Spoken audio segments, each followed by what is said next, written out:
Baik, insya Allah Bapak dan Ibu sudah pas jam 9 kita harus mulai kelihatannya on time. A'udzubillahi samil alim minasyaitonir rajim. Bismillahirrahmanirrahim. Assalamualaikum warahmatullahi wabarakatuh. Alhamdulillah rabbil alamin. Alladzi nazzala al-furqana ala 'abdihi liyakuna lil 'alamin nadhira. Alhamdulillahilladzi anzala ala 'abdihi al-kitab wa lam yaj'al lahu 'iwaja qayyima. قيما لينذر بأسا شديدا من لدنه ويبشر المؤمنين الذين يعملون الصالحات أن لهم أجرا حسنا ماكثين فيه أبدا. أشهد أن لا إله إلا الله وحده لا شريك له وأشهد أن محمدا عبده ورسوله لا نبي بعده صلى الله تعالى عليه وعلى آله وصحبه أجمعين أما بعد. Alhamdulillah, tentu pertama kali kita menyampaikan puji syukur kita kepada Allah Subhanahu wa Ta'ala bahwa pada kesempatan yang berbahagia ini dan mudah-mudahan insya Allah penuh barakah ini kita diberikan kesempatan oleh Allah Subhanahu wa Ta'ala untuk bersama-sama hadir pada acara yang insya Allah mudah-mudahan memberi manfaat dan tentunya mendatangkan keberkahan Allah Subhanahu wa Ta'ala. Pada malam ini kita masih berada di surah Al-Baqarah dan insya Allah kita akan berlanjut terus-menerus. Kita akan membahas beberapa ayat ya, sesuai dengan kesempatan yang kita miliki. Dan tentunya yang terpenting adalah bahwa mudah-mudahan apa yang kita pelajari memberikan manfaat kepada kita. Dan apa yang kita ambil sebagai manfaat mudah-mudahan bisa menjadi bekal kehidupan dan kebahagiaan kita dunia dan akhirat. Sekali lagi kita tentunya menyampaikan harapan dan doa. Mudah-mudahan di tengah berbagai macam kekisruhan khususnya di Indonesia saat ini, kericuhan-kericuhan yang terjadi dan berbagai macam hiruk pikuk lah. Ya mungkin itu lebih positif kita sampaikan dengan kata itu. Mudah-mudahan kita tetap diberikan ketenangan, ketentraman dan kebahagiaan oleh Allah Subhanahu wa Ta'ala. Dan tentunya yang terpenting bahwa mudah-mudahan kita semua dikuatkan dan dijaga oleh Allah di jalannya sehingga pada masanya kita diberikan pertolongan untuk senantiasa mendapatkan yang terbaik oleh Allah Subhanahu wa Ta'ala. Pada pertemuan kita terdahulu, kita telah membacakan beberapa ayat di surah Al-Baqarah. Dan ayat-ayat itu adalah ayat nomor 11, 12, 13. Kita waktu itu membaca dengan memulai A'udzubillahi minasyaitonirrajim. Dan saya akan baca beberapa kali, 2 kali, 3 kali insya Allah. Dan ini bagi saya pribadi adalah bahagian dari latihan mengingat hafalan yang pernah dulu kita hafal. Tapi terkadang karena kesibukan masing-masing dan berbagai macam situasi dalam kehidupan kita, banyak di antara hafalan-hafalan itu kita jadi lupa. Maka dengan melakukan ini saya pribadi sangat mengambil manfaat karena ini memotivasi saya untuk mengingat kembali, mengulangi kembali hafalan-hafalan yang pernah dulu kita hafal di masa-masa di pesantren. Saya akan bacakan surah Al-Baqarah ayat 11, 12, dan 13. Dan kalau sekiranya ada Al-Quran di tangannya, di depannya, silahkan dilihat. Karena memang tujuan kita bagaimana agar kita bisa memperbaiki bacaan masing-masing. Saya di sini tidak memposisikan diri sebagai orang yang paling baik bacaannya, paling benar bacaannya. Tapi kita semua berada dalam situasi belajar. Kita semua adalah student of knowledge. Ya, kita adalah pelajar ya, untuk keilmuan, menuntut ilmu. Dan oleh karenanya kita harus memposisikan diri sebagai penuntut ilmu. Baik, insyaallah. A'udzu billahi minasyaitonir rajim. Bismillahirrahmanirrahim. وإذا قيل لهم لا تفسدوا في الأرض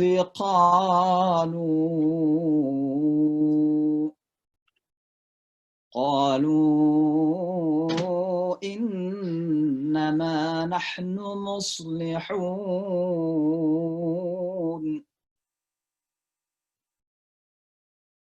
ألا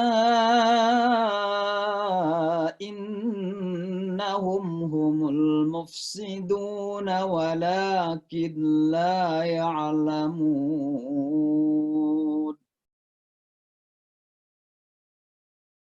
وإذا قيل لهم آمنوا كما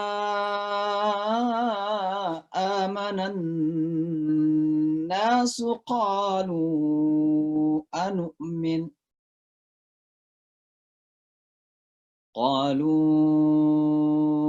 أنؤمن كما آمن السفهاء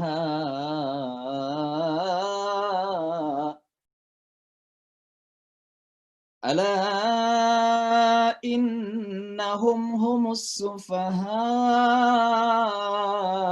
ولكن لا يعلمون. Itu bacaan dari ayat yang kita bahas pada pertemuan terdahulu. Ayat 11, 12, dan 13 dari surah Al-Baqarah. Sekarang saya ingin meminta 2-3 orang, ya maksimal 5 orang lah yang bisa mengulangi bacaannya. Ya kalau bisa dihafal. Ya karena tujuan kita selain memperbaiki bacaan juga menghafal insya Allah. Kira-kira siapa yang ingin membaca, silahkan angkat tangan, raise hand.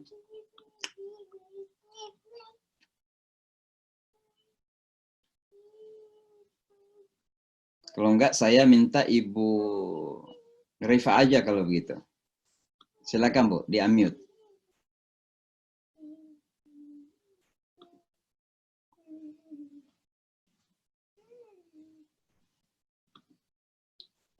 Bisa suara saja, kalau misalnya nggak mau nampak di video, suara saja. Ibu Rifa. Lagi di luar, Ustaz. Ya, silakan. Lagi di luar, Ustaz. Oh, lagi di luar. Nah, okay. Baik. Mute kalau gitu ya. Oke, Ibu inilah, Ibu Yanti dari New York. Silakan. Assalamualaikum Pak Samsi. Assalamualaikum warahmatullahi wabarakatuh ya.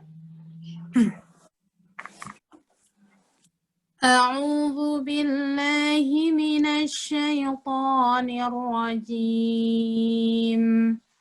بسم الله الرحمن الرحيم وإذا قيل لهم لا تفسدوا في الأرض قالوا إنما نحن مصلحون ألا إنهم هم المفسدون ولكن لا يشعرون وإذا قيل لهم آمنوا كما آمن الناس قالوا أنؤمن كما آمن السفهاء ألا إنهم هم السفهاء ولكن لا يعلمون. Terima kasih Bu Yanti, alhamdulillah udah bagus sekali. Barakallahu fiik. Cuma terkadang memang kita orang Indonesia itu tanpa kita sadari ada huruf-huruf yang kemudian kita qalqalahkan padahal bukan qalqalah ya. Misalnya tadi Ibu Yanti bilang walakin la yash'ur. Jadi tidak perlu kedengaran yash-nya, yash, ya. Misalnya juga maghdubi, orang Indonesia kadang baca ya, padahal bukan qalqalah di situ, ya, bukan huruf qalqalah, ya. Jadi insya Allah mudah-mudahan bisa terus kita mempraktekkan sehingga betul-betul kita memberikan hak-hak kepada Al-Quran ketika kita membaca. Baik Pak Agus, silakan angkat tangan beliau membaca nih.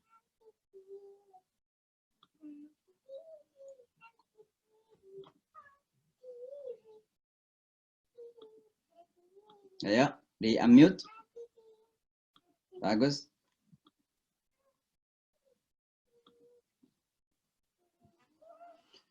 Kalau enggak, saya pindah ke siapa lagi yang kira-kira mau. Ayat 11 sampai 13 dibaca. Nanti malam ini kita akan bahas 14 sampai 16.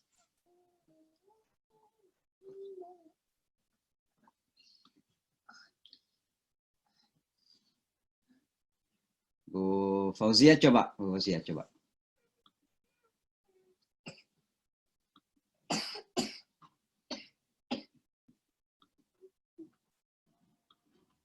Kalau enggak ke Ibu siapa ini? Hasna. Ibu Hasna. Ayo coba. Ayo dibaca.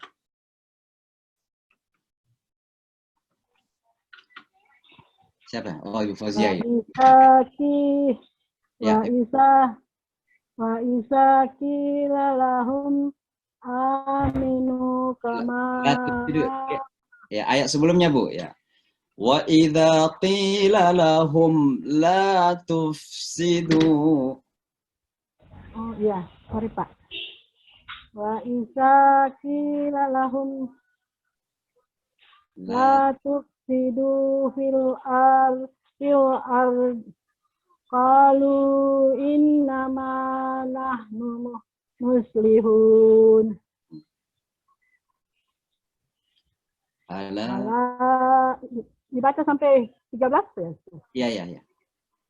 Ala innahum humul mufsiduna walakin la yaslun. Wa isa qila lahum aminu kama amanan nasu qalu anu'minu kama amanan sufaha walaan innahum humus sufaha walakin la ya'lamun. Alhamdulillah. Terima kasih Bu. Jadi Bu Fauzia nanti dibiasakan lagi membaca, ya, pelan-pelan saja, ya, tapi dibenarkan, ya, insya Allah. Jadi kalau membaca pelan terus, ini masalah kebiasaan saja, ya. Membiasakan membaca Al-Quran itu insya Allah akan lancar sendiri, ya. Nah kalau sudah mulai lancar, tentu kita memperhatikan cara penyebutannya, makhraj namanya. Kalau masalah makhraj, cara penyebutan huruf-huruf, ya. Setelah itu kemudian kita memikirkan lagi namanya tajwidnya, panjang pendeknya. Ini semua adalah hak-hak Al-Quran, ya. Jadi insya Allah kalau setiap hari membaca walaupun sedikit-sedikit, insya Allah akan semakin lancar, ya. Terima kasih Bu. Baik, Bunda Laila, silakan. Coba.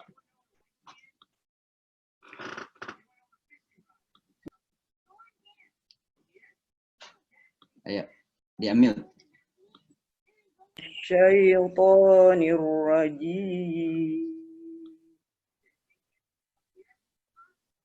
Idza qila lahum la tufsidu fil arqalu Fil ardi.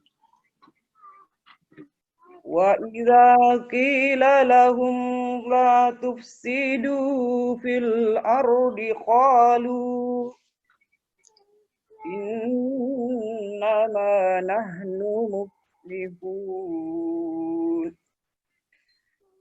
Ala innahum humul mufsiduna walakin la yash'urun.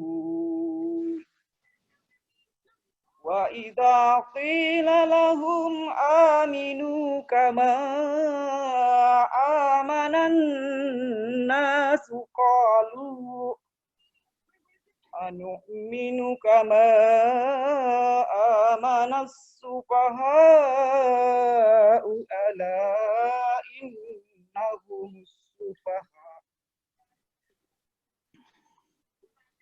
إنهم السفهاء ولكن لا يعلمون. Terima kasih Bunda Lela. Ya, ini nampaknya juara ngaji dulu di kampung nih, jadi suaranya bagus ya. Tinggal diperbaiki lagi beberapa makhraj dan tajwid. Misalnya tadi walakin la, ya jangan dilagu-lagukan. Jadi walakin la ya'lamun misalnya ya. Baik, terima kasih banyak. Saya kira sekali lagi ini sekedar untuk mengingatkan kita, memotivasi kita semua agar kita membiasakan membaca yang benar ya. Tapi ini semua kembali kepada pembiasaan.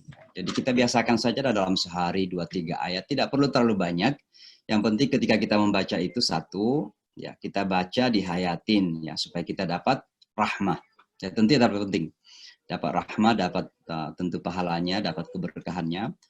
Tapi juga dibaca pelan-pelan sambil mengikuti aturan bacaan. Tentu penyebutan huruf yang terpenting supaya jangan salah arti. Karena bahasa Arab itu sensitif. Begitu salah disebut, salah maknanya. Ya. Oleh karenanya perlu kita belajar. Nah, kemudian tajwidnya. Misalnya tadi pada pertemuan yang lalu kita belajar hukum gunnah namanya. Artinya mendengun. Jadi hukum gunnah itu cuma satu. Yaitu nun tasydid. Ya. Jadi misalnya wa minan nasi. Ya. Wa minan nas. Ya. Minan nas. Karena itu nun tasydid. Ya. Nun yang bertasydid itu dibaca gunnah namanya. Didengun-dengunkan itu. Nah di sini kalau suara bagus ya bisa berlagu-lagu lah. Wa minan nasi man yaqulu amanna ya kan? Nah itu gunnah namanya. Itu yang kita pelajari pertemuan yang lalu ya, tidak banyak. Nah kalau ini kita ingat, di saat kita membaca kita praktekkan. Ala bisa karena biasa ya. Saya kira begitu saja setiap hari kita biasakan. Baik, saya coba baca sekali lagi, diperhatikan lagi, coba diikutin dalam hati, kalau bisa bersuara juga, nggak apa-apa. Wa idza qila lahum la tufsidu fil ardi qalu. Kalau udah habis napas bisa berhenti aja situ. Qalu innama nahnu muslihun. Ya. Ala innahum humul mufsiduna walakin la yash'urun.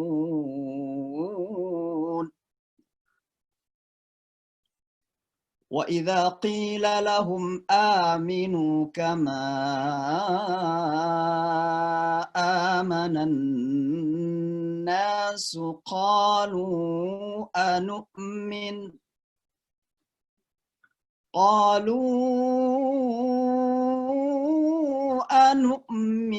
كَمَا آمَنَ السُّفَهَاءُ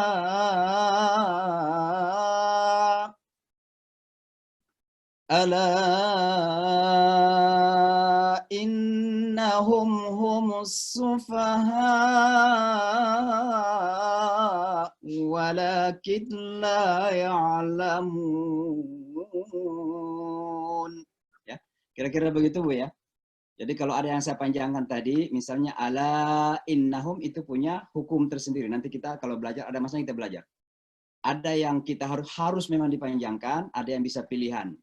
Bisa 2 ketukan, bisa 4 ketukan, bisa ada yang 6 ketukan. Tapi ada beberapa yang harus 6. Misalnya sufaha'u tadi. Nanti kenapa harus 6? Nanti kita jelaskan pada masanya. Ya. Jadi bukan karena melagu-lagu sehingga kita panjangkan, karena memang hukumnya begitu. Ya. Itulah namanya tajwid dalam Al-Quran. Baik, Bapak dan Ibu, itulah tadi cara membaca ya. Sekarang kita masuk kepada pelajaran baru kita pada malam hari ini. Dan pelajaran kita pada malam hari ini adalah surah Al-Baqarah ya, ayat 14 sampai 16. Saya akan bacakan dulu. 2-3 kali juga. Dan Ibu juga bisa mengikut nanti pada bacaan ketiga.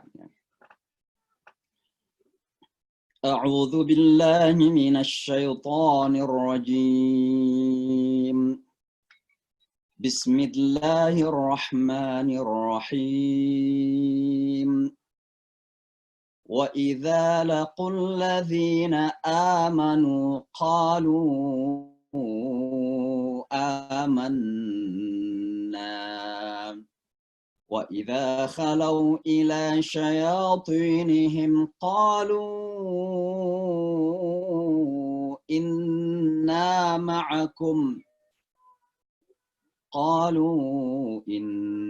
مَعَكُمْ إِنَّمَا نَحْنُ مُسْتَهْزِئُونَ اللَّهُ يَسْتَهْزِئُ بِهِمْ وَيَمُدُّهُمْ في طغيانهم يعمهون أولئك الذين اشتروا الضلالة بالهدى فما ربحت تجارتهم وما كانوا مهتدين. Coba saya baca lagi. وَإِذَا لَقُوا الَّذِينَ آمَنُوا قَالُوا آمَنَّا وَإِذَا خَلَوْا إِلَى شَيَاطِينِهِمْ قَالُوا إِنَّا مَعَكُمْ إِنَّمَا نَحْنُ مستهزئون الله يستهزئ بهم ويمدهم في طغيانهم يعمهون أولئك الذين اشتروا الضلالة بالهدى فما ربحت تجارتهم وما كانوا مهتدين. Coba saya baca potong per potong, yang sepotong-sepotong supaya bisa diikutin bersama-sama. وَإِذَا لَقُوا الَّذِينَ آمَنُوا قَالُوا آمَنَّا وَإِذَا خَلَوْا إِلَى شَيَاطِينِهِمْ قَالُوا إِنَّا مَعَكُمْ إِنَّمَا نَحْنُ مُسْتَهْزِئُونَ الله يستهزئ بهم ويمدهم في طغيانهم يعمهون أولئك الذين اشتروا الضلالة بالهدى فما ربحت تجارتهم وما كانوا مهتدين صدق Allahul Azim. Ya, kira-kira begitulah Bapak dan Ibu cara membaca ya, yang kira-kira benar. Baik, saya mengidentifikasi beberapa ya huruf yang kita anggap sebagai huruf-huruf yang berat bagi kita sebagai orang Indonesia. Ini sudah ada beberapa yang sudah kita ulangin sebenarnya berkali-kali, tapi sekedar peringatan saja ya. Yang ada di 3 ayat ini, inilah huruf-huruf yang saya identifikasi ya, yang saya dapatkan sebagai huruf-huruf yang berat dan seringkali kita membuat kesalahan. Ya. Yang pertama adalah za, sekali lagi jangan lupa za. Wa idza laqu, wa idza za. Wa idza ya, za. Jadi gigi itu agak ke ujung depan lidah kita bagian atas ya. Za ya. Jadi kayak digigit tapi didorong. Za ya. Bukan za tapi za ya. Wa idza laqul ladzina ya itu satu ya. Jadi za latihan kita. Kalau membaca ayat ini latihan dengan huruf ini.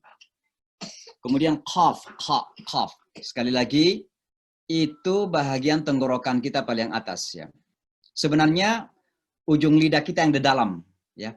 Jadi pangkal lidah yang dalam, akar lidah kita. Qaf. Qaf ya. Wa idza laqul ladzina amanu qalu qaf kha ya. Itu huruf yang kedua yang kadang paling sering kita salah ya. Kemudian ketiga kha. Wa idza khalau ila syayatinihim kha ya. Itu satu tempat keluarnya dengan gha. Itu tenggorokan paling atas, bagian atas. Wa idza khalau ila syayatinihim wa idza khalau ya. Kha ya. Kemudian sya, syayatinihim sya ya. Kalau orang Arab teh itu syaya. Shy. Orang Inggris malu artinya I'm shy ya. Jadi sya.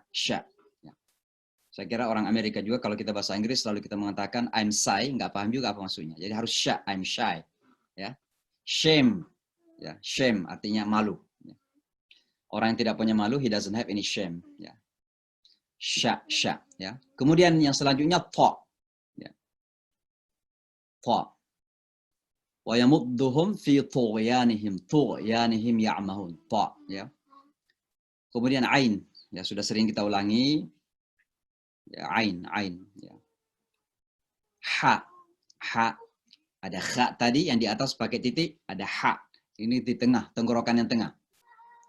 Allahu raufur rahim, ar-rahman rahim, alhamdu, itu ha ya, jangan lupa latihan ini karena ini kita sebagai non Arab ajam namanya, yang paling sering kita nggak bisa itu ya.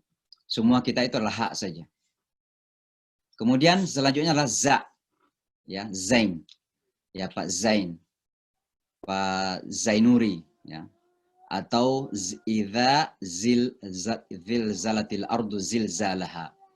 Idza zilzalatil ardu zilzalaha. Zain ya. Kalau bahasa Inggris ada zu. Ya, dan yang terakhir yang sering kita salah adalah dha ya. Jadi lidah, bagian atas lidah itu menyentuh bagian dalam gigi kita. Dha ya.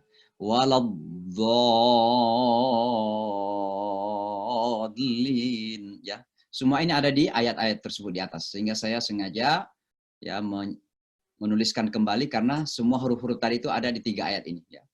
Ya, mari kita kalau membaca 3 ayat ini perhatikan ayat huruf-huruf yang susah ini agar kita latihan. Sekali lagi ini masalah latihan. Kalau latihan ya diniatkan saja. Diniatkan sebagai bagian dari usaha kita, sebagai bagian dari ibadah kita, sehingga mendapat nilai ibadah insya Allah. Kalaupun kita tidak berhasil, ya insya Allah dapat pahala dari Allah, karena kita sudah berusaha. Ya. Hasilnya itu ada di tangan Allah Subhanahu Wa Taala. Baik, itu makhraj ya. Sekarang kita masuk kepada pelajaran tajwid. Dan malam ini kita hanya belajar tentang hukum membaca ra, huruf ra. Ya. Nah hukumnya itu ada 2 macam. Ada yang dibaca tebal, ada yang dibaca tipis. Ya. Saya tidak perlu menyebutkan nama hukumnya, karena yang penting pemahamannya saja. Ya. Kalau tebal itu namanya mughalladhah, tapi saya kira muraqqaqah kalau tipis. Ya. Mughalladhah itu tebal, muraqqaqah kalau tipis, tapi saya kira nggak perlu itu kita ketahui atau hafal. Yang penting cara bacanya saja. Ya. Jadi huruf ra dalam Al-Quran itu ada 2 cara bacanya. Bisa dibaca tebal, bisa dibaca tipis. Kapan dibaca tebal? Kalau huruf ra itu berharakat fathah atau dhammah. Ya, jadi harakatnya fathah atau dhammah. Misalnya apa? Ishtarau. Ya. Ulaika alladzina ishtarau. Ya, ini ada di sini. Ulaika alladzina ishtara ra. Ya, lihat ini ada di ayat yang ke-16 ada ayat ishtarau ra ya. Jadi baca ra ishtarau ya. Itu contoh ya. Kemudian yang huruf selanjutnya rabihat, ra itu fathah ya. Kemudian 3 ratuhum ya. Kalau yang dhammah ada di surah Al-Baqarah, nanti kita dapatkan kullama ru. Jadi baca tebal. Kullama ruziqu ra ya, agak tebal. Pokoknya ditebalin lah, karena kalau fathah dan dhammah itu ditebalkan cara membaca ra itu ya. Nah, yang kedua, ini masih tebal ini.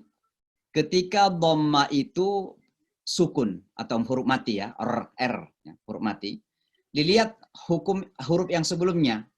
Itu harakatnya apa? Kalau harakatnya fathah dan dhammah, fathah atau dhammah, maka ar itu dibaca tebal ya. Misalnya apa? Arhamar rahimin. Arha. Kenapa dibaca tebal ar? Karena al hamzah tadi itu fathah. Jadi ar ya. Ar ya, dibaca tebal ya. Apalagi urhim ya. Ya, ya. Jadi kalau sebelumnya berfathah atau dhamma, maka ra mati atau sukun itu dibaca tebal ya. Nah, itu hukum yang pertama tentang ra. Hukum yang kedua dibaca tipis. Kalau bahasa Arabnya namanya muraqqaqah ya, bacaannya. Bagaimana membacanya? Kapan dibaca tipis? Kalau huruf ra itu berbaris kasrah, ya, baris di bawah. Ya. Misalnya apa? Rihanun maqbuda, rihanun, rihanun maqbuda. Atau rizqa. Kullama ruziqu min thamaratir ri. Jangan ri, tapi riz, ditipiskan. Ya. Kenapa? Karena berbaris kasrah, rizqan. Ya. Nah, kapan lagi dibaca tipis? Kalau huruf ra ini sukun, lalu sebelumnya itu hurufnya berbaris kasrah. Ya. Misalnya dalam Al-Quran ada ayat yang mengatakan, Ya ayyatuhan nafsul mutmainnah irji'i, ya, irji'i ila rabbik. Bukan jangan ditebalkan ra di situ. Kenapa? Karena sebelum ra mati ini ada huruf hamzah yang berbaris kasrah, Jadi dibaca tipis di situ. Ya. Mudah-mudahan kita paham. Saya ulangi lagi singkat. Cara membaca ra dalam Al-Quran. Ya. Kalau berbaris fathah atau dhamma dibaca tebal. Atau juga kalau dia sukun, atau ra itu sukun, lalu sebelumnya baris fathah dan dhamma. Itu dibaca tebal. Mufakham namanya. Ya.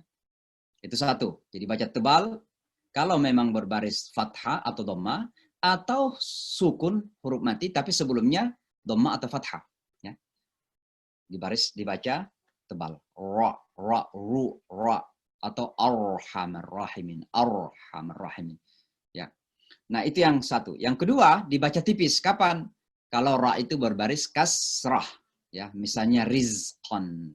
Kullama ruziqu min thamaratir rizqa. Ri. Jangan ditebalkan ri. Tapi rizqan. Ya.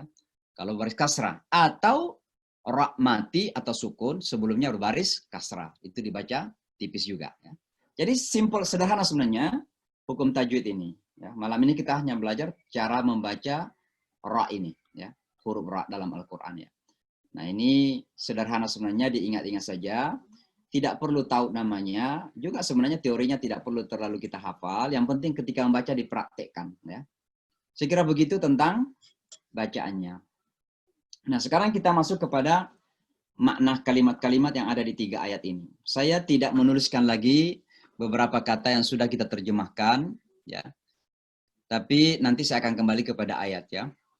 Yang pertama, kita misalnya lihat di ayat yang ke-14, ada yang mengatakan wa. Mungkin mudah-mudahan masih ingat kata wa ya. Wa itu artinya dan. Ya. Idza, masih ingat? Idza qila lahum, sebelumnya ada kata idza, apa artinya? Kalau atau jika. Ya. Idza. Wa artinya dan, idza artinya kalau atau jika. Nah, sekarang kita dapatkan sini kata baru. Apa itu kata baru? Laku. Wa idza laqu, laqu artinya mereka menemui, ya. Jadi kalau ada serombongan orang menemui apa gitu, kita mengatakan hum laqu, mereka menemui, ya, laqu, mereka menemui, ya. Wa idza laqu, kemudian kembali kepada ayat tadi, laqu artinya mereka menemui, ya. Alladzina, orang-orang yang, amanu sudah kita terjemahkan orang beriman.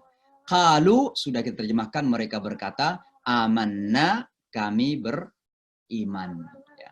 Amanna, kami beriman, ya. Wa idza, wa sudah, idza tadi sudah, khala. Khalau, apa artinya khalau? Ini saya terjemahkan di sini. Mereka bersunyi, mereka bersepi, atau dalam keadaan kosong, ya. Jadi kata khalau ini dari kata khali, artinya kosong, artinya mereka bersunyi, mereka bersepi-sepi. Artinya mereka, ya apa ya, secretly dalam bahasa Inggrisnya. Jadi kalau mereka bertemu secara secretly, ya. Jadi pertemuan yang tidak terbuka lah kira-kira begitu. Itu artinya khalau. Ya, dari asal kata khali artinya kosong, ya. Jadi coba kita lihat ayatnya. Qalu inna ma'akum wa idza khalau, dan kalau mereka bersunyi-sunyi, ila kepada, ya, ila ini artinya kepada, coba kita lihat tadi, ila kepada syayatinihim, syaitan-syaitan mereka, ya, dari kata syaitan. Syaitan itu satu, syaitanani artinya dua syaitan, syayatin artinya banyak syaitan. Syayatinihim, syaitan-syaitan mereka. Him itu mereka, ya. Syayatin, syaitan-syaitan, ya. Apa yang terjadi? Kembali lagi, qalu, kita sudah terjemahkan dulu, mereka berkata, inna, sesungguhnya kami, ma'akum, bersama kamu, ya. Ma'akum, bersama kamu, innama, ya, sini, innama, hanya saja, nahnu, ya, nahnu, kami, mustahziun, ya, mustahziun, kami mengolok-olok. Kami mengolok-olok, ya. Jadi saya coba kembali lagi menerjemahkan satu kata. One, dan, idza, jika, laku, mereka menemui, alladzina, orang-orang, amanu, orang-orang beriman, qalu, mereka berkata, innama, sesungguhnya kami, ay amanna, kami telah beriman, wa, dan, idza, kalau, khalau, mereka bersunyi-sunyi, atau bertemu secara sunyi di sini, ila, kepada, syayatinihim, syaitan-syaitan mereka. Ya. Ini terjemahan bebasnya, bersunyi bersama syaitan-syaitan mereka. Qalu, mereka berkata, inna, sesungguhnya kami, ma'akum, bersama kamu. Innama, hanya saja, nahnu, kami, mustahziun, orang-orang yang mengolok-ngolok. Ya. Kira-kira itu terjemahan kata per kata, ya. Jadi mudah-mudahan sekali lagi kalau kita membaca ayat ini, tanpa melihat terjemahan dalam bahasa Indonesia, kita sudah bisa ada bayangan apa arti yang kita baca. Karena kata per kata sudah kita pelajari artinya. Ya. Itu ayat 14. Ayat ke-15, Allahu. Allah tentunya kita udah tahu. Ya. Ya. Allahu yastahzi'u. Ini kata yastahzi'u, mengolok. Ya. Jadi saya ingin kembali ke atas. Allahu yastahzi'u, Allah mengolok. Bihim, bi itu artinya bersama, him mereka, bersama mereka. Ya, terkadang kata bi itu tidak berarti hanya mempercantik bahasa, ya. Maka arti di sini Allah memperolok mereka, ya. Tapi kalau kita terjemahkan kata per kata, Allah mengolok dengan mereka. Bi itu artinya dengan. Bismillah dengan nama Allah kan, maka bi itu artinya dengan, ya. Wa, dan. Yamudduhum, apa artinya yamudduhum? Memperpanjang, ya. Memperpanjang. Jadi tamdid itu artinya diperpanjang. Sebenarnya arti lainnya dibiarkan, ya, berlama-lama dalam kebodohan, kira-kira begitu, ya. Ya, dan memperpanjang fi dalam tughyanim. Tughyan itu artinya penyelewengan mereka, him mereka, tughyan itu penyelewengan dari kata tagut. Ya, dalam bahasa Indonesia kita mendengarkan banyak orang yang mengatakan tagut. Ya, tagut itu artinya orang-orang yang menyeleweng. Tughyan artinya penyelewengan. Him mereka. Jadi Allah memperpanjang mereka dalam penyelewengannya. Penyelewengan mereka. Gitu, ya. Ya'mahun, mereka orang-orang yang buta. Amin, ya. Jadi mereka orang yang buta. Mereka tidak bisa melihat, ya. Lalu ulaika sudah kita pelajari, mereka alladzina orang-orang yang ishtarau, mereka membeli, ya. Jadi kita turun ke bawah. Ini ishtarau, mereka membeli ad-dhalalah, kesesatan. Bil huda, bi artinya dengan, al-huda petunjuk, ya. Hudal lil muttaqin sudah kita pelajari. Fama maka tidak, fa itu artinya maka, ma artinya tidak, rabihat telah beruntung, artinya maka tidak beruntung, tijarah. Tijarah ya kita sudah bahasa Indonesia juga, tijarah, tijarat, artinya perdagangan atau bisnis. Hum tijaratuhum, perdagangan mereka. Wa ma kanu, dan tidaklah mereka, wa artinya dan, ma tidak, kanu mereka, muhtadin mendapat petunjuk, ya. Jadi kalau saya kembali kepada ayat tadi, coba kita lihat lagi ayat yang ke-16. Ulaika mereka, alladzina orang-orang yang ishtarau telah membeli ad-dhalalah kesesatan bil huda dengan petunjuk, fama maka tidak rabihat beruntung tijaratuhum perdagangan mereka, wa dan ma tidak kanu mereka itu muhtadin orang-orang yang mendapat petunjuk. Ya. Itu terjemahan kata per kata kira-kira ya. Ini betul-betul hanya terjemahan. Kita tidak membahas asal-usul kata, tidak juga gramernya. Ya, luar biasa kalau kita membahas kawaid, kaidah bahasa Arab itu. Ya, sangat dalam sekali ya. Tapi kita memang hanya belajar saja makna katanya ya. Mudah-mudahan dengan ini, insya Allah kita bisa membaca Al-Quran tanpa melihat terjemahan pun sudah ada bayangan ya dalam benak kita apa yang kita baca. Ya. Di saat kita baca Al-Fatihah, di saat kita baca Al-Baqarah, beberapa ayat sudah kita menerjemahkan kata per kata. Mudah-mudahan masih kita ingat kata per kata dari ayat-ayat yang sudah kita pelajari. Baik, Bapak dan Ibu sekalian, kita memasuki sekarang tafsir singkat ya tentang ayat-ayat yang telah kita pelajari ini. Ya, saya ingin ulangi dulu ayat-ayat yang telah kita pelajari pada pertemuan yang lalu. Kita masih berada pada ayat-ayat surah Al-Baqarah yang membahas tentang orang-orang munafik. Dan bagi Bapak dan Ibu yang baru join pada malam hari ini, kita sudah menjelaskan bahwa di awal surah Al-Baqarah itu, Allah menjelaskan tentang kelompok manusia. Dan manusia tidak terlepas dari 3 kelompok ini. Yang pertama adalah kelompok orang-orang yang beriman dan bertakwa. Yang kedua adalah kelompok yang kafir memang. Dan yang ketiga adalah kelompok orang-orang munafik. Ya.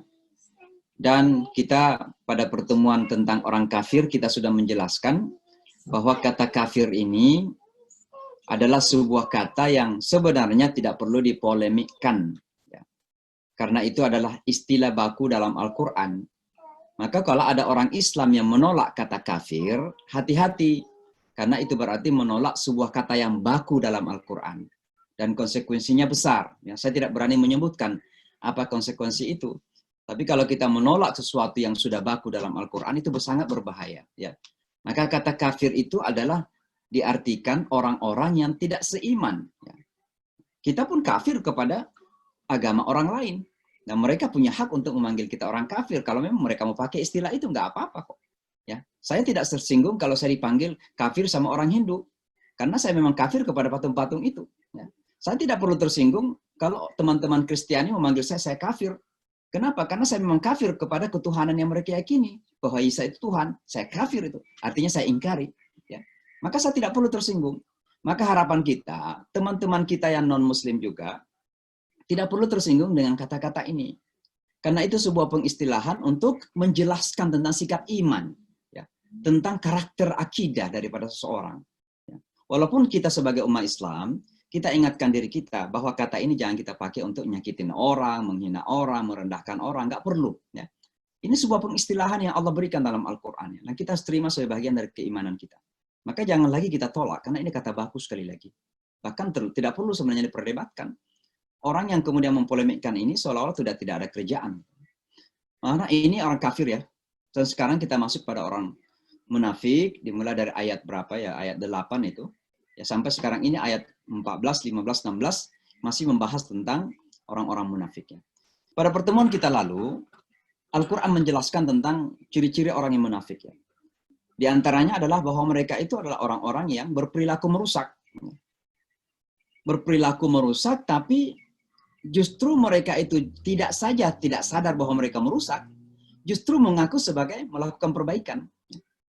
Wa idza qila lahum la tufsidu fil ard. Kalau dikatakan kepada mereka, jangan kamu melakukan kerusakan di atas bumi ini. Nah, kenapa bumi yang disebutkan di situ? Ard. Kenapa bukan misalnya kampung, atau kota, atau daerah, tapi kenapa bumi? Karena mohon maaf, apalagi dalam konteks dunia kita sekarang, di mana saja kita melakukan kerusakan, itu akan berdampak kepada belahan dunia yang lain. Dunia ini satu kesatuan. Satu kesatuan. Maka kerusakan-kerusakan yang terjadi di Amerika, itu akan memiliki dampak besar di Indonesia.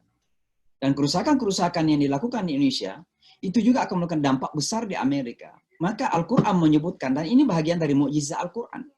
Ya, Al-Quran turun di abad ke-6 ini.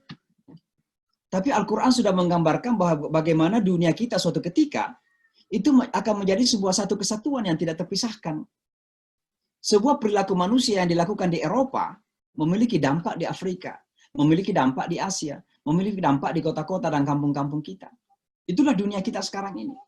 Padahal Al-Quran turun di abad ke-6 untuk menjelaskan ini. Maka orang ini, orang munafik, kalau dikatakan jangan melakukan pengerusakan, mereka mengatakan, innama nahnu muslihun. Kami ini orang-orang yang membawa perbaikan.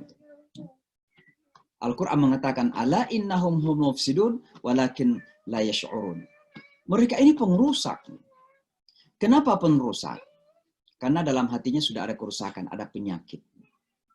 Dan karena penyakit hati itulah, ada sakit dalam hati ini, menjadikan mereka tidak sadar apa yang mereka lakukan itu bermanfaat atau membawa mudarat, baik atau buruk. Mereka terkadang tidak sadar. Menjadi sesuatu yang tidak sadar. Nah, coba perhatikan Bapak dan Ibu ya. Dalam kehidupan modern yang dikatakan modern sekarang ini, konsep keluarga misalnya, konsep keluarga.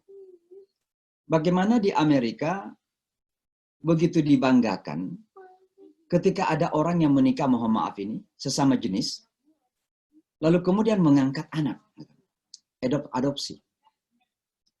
Lalu kemudian nampak seperti dia berhasil ya menjaga anaknya, seperti mendidik anaknya. Orang semua terkagum-kagum. Dan kemudian mengatakan bahwa ini adalah sebuah perilaku yang baik. Tidak dirasakan lagi sebagai sesuatu yang sebenarnya merusak. Kenapa merusak? Merusak fitrah manusia. Merusak kefitrahan hidup secara keseluruhan. Merusak keluarga, konsep tatanan keluarga. Tapi tidak dirasakan lagi sebagai kerusakan. Bahkan mereka akan merasa innama nahnu muslihun. Kami membawa kebaikan. Kami membawa perbaikan. Kenapa? Seolah-olah dengan melakukan seperti itu, perkawinan sejenis. Lalu kemudian mengangkat anak. Lalu kemudian seolah-olah berhasil membangun keluarga tersebut. Mereka mengatakan, kita menjadi contoh tauladan. Wal'iyazubillah. Tapi itu yang terjadi. Artinya ini pembuktian ada dalam Al-Quran. Gitu. Bahwa betapa banyak orang yang melakukan kerusakan, tapi kemudian tidak sadar bahwa apa yang mereka lakukan adalah kerusakan yang sangat luar biasa dan dahsyat. Dan dampaknya ada di mana-mana. Betapa banyak ya, anak-anak muda di Indonesia kemudian terpengaruh dengan hal seperti ini. Ya pertama karena memang kerap kali kita bangsa ketiga, apa yang disebut dengan dunia ketiga, ya dunia yang berkembang, itu terkagum-kagum selalu dengan dunia yang maju. Gitu. Maka seolah-olah apapun yang dilakukan di dunia yang maju itulah yang kebaikan. Ya. Perkawinan sejenis, ya. Kemudian LGBT itu dianggap sebagai bagian dari human rights, kemudian kesetaraan, kemudian hak asasi, kemudian hak memilih, dan lain sebagainya. Sehingga kalau itu yang mereka praktekkan dan berhasil, seolah berhasil, wah mereka berhasil dalam human rights. Mereka berhasil dalam so-called apa yang disebut dengan modernitas. Oh, mereka adalah orang-orang yang maju. Mereka adalah orang-orang yang menghargai kebebasan. Nah ini yang kemudian orang-orang yang ada di dunia ketiga, termasuk mohon maaf di negara kita di Indonesia, karena terkagum-kagum dengan seolah-olah segala kemajuan yang ada di dunia barat, maka apapun yang terjadi di dunia barat, itulah nilai-nilai kebaikan yang harus kita adopsi, harus kita terima, dan menjadi bagian dari kehidupan kita. Kalau sampai kita kemudian berkata-kata atau menentang hal tersebut, maka kita menentang nilai-nilai yang dianggap sebagai nilai modernitas, nilai peradaban, nilai kemajuan. Kita seolah-olah menjadi kolot, terbelakang, dan tidak beradab. Nah ini yang terjadi dalam kehidupan manusia. Maka sekali lagi Al-Quran mengatakan, wa idza qila lahum la tufsidu fil ard, kalau dikatakan kepada mereka jangan melakukan pengurusakan di atas bumi ini, qalu innama nahnu muslihun, kita ini buat perbaikan. Ala innahum hul mufsidun walakin la yash'urun. Mereka ini pengurusak. Bayangkan Bapak dan Ibu kalau misalnya 10% saja dari penduduk bumi ini yang melakukan seperti itu, ya. Berapa juta manusia? Dan dampaknya kepada yang lain bagaimana? Kita nggak bisa membayangkan gimana. Pada zaman Nabi Lut, ya, satu kampung melakukan itu di balik kampungnya. Ya. Allah mengatakan kami jadikan yang bawah itu menjadi atas, di balik itu, ya dihancurkan. Ya gimana kalau 20 state dari 50 state di Amerika sudah melegalkan itu? Kan begitu. Nah itu yang pertama. Jadi cirinya adalah mereka melakukan pengerusakan atau pengerusak, ya, tapi merasa justru memperbaiki, mau perbaikan. Ya. Tapi Al-Quran mengatakan mereka adalah orang yang merusak, tapi mereka tidak sadar. Ya. Ada di luar alam sadar itu pengerusakan mereka lakukan. Nah orang munafik juga itu angkuh luar biasa. Kenapa? Karena keangkuhan yang luar biasa itu adalah ketika kita menolak iman. Itulah siapa namanya si iblis, ya. Iblis secara iman kepada Allah itu dia beriman. Beriman dalam arti mengakui ketuhanan. Itu namanya rububiyah. Ya, tauhid ar-rububiyah, meyakini adanya Tuhan. Dan itu iblis mengakui itu. Malah dia sendiri mengambil alhamdulillah Rabbi, ya Tuhanku.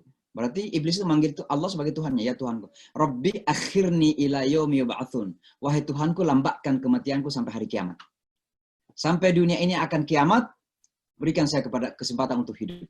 Dan dia, iblis laknatullah, memohon kepada Allah. Dia meyakini akan adanya Allah, dia meyakini akan kekuasaan Allah. Tapi satu saja yang kesalahannya. Kesalahan itu apa? Tidak mau taat kepada Allah. Tidak mau taat. Ketika disuruh sujud kepada Adam, disuruh menghormati Adam, nggak mau gitu. Padahal secara keyakinan akan adanya Allah dan kekuasaan Allah, kekuatan Allah dia yakinin tuh. Tapi ketika disuruh, karena egonya dan melihat Adam itu adalah lebih kurang dari dia nggak mau menghormati Adam. Padahal bukan masalah menghormatinya di situ. Masalahnya di sini apakah dia taat kepada Allah atau tidak. Ini juga pelajaran bagi kita ini Bapak dan Ibu. Terkadang dalam agama ini, ya, kita terlalu banyak argumen dan merasa pintar. Sehingga kalau dikatakan jangan makan babi, kita kemudian mencari-cari alasan. Kalau kita pintar menemukan alasannya, lalu kemudian merasa lebih pintar lagi untuk menyelesaikan permasalahannya. Oh, katanya babi itu dilarang karena ada cacing yang berbahaya. Gimana kalau cacingnya kita sudah eliminasi, kita habisin? Apakah menjadi halal? Nah, ini kan apa namanya? Sudah seolah-olah, mohon maaf saya nggak mengatakan bahwa kita jadi iblis, tapi seolah-olah kita ikut kepada langkah iblis itu. Jadi iblis itu menjadi iblis karena tidak mau taat. Bukan karena tidak percaya kepada Tuhan. Dia percaya akan ada Tuhan. Nah kita berhati-hati. Nah orang-orang munafik itu keangkuhannya karena memang menolak keimanan itu. Wa idza qila lahum aminu, kalau dikatakan mereka berimanlah, qalu anu'minu. Bagaimana kami akan beriman? Kama amana sufaha, sebagai mana orang-orang bodoh itu beriman. Nah ini kan kebodohan, keangkuhan luar biasa nih.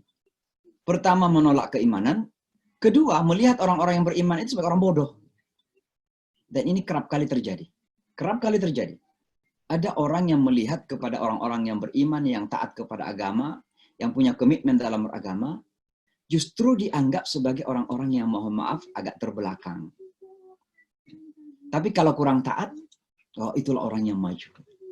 Nah, saya memberikan contoh ini karena kita kan hidup di kota New York ini.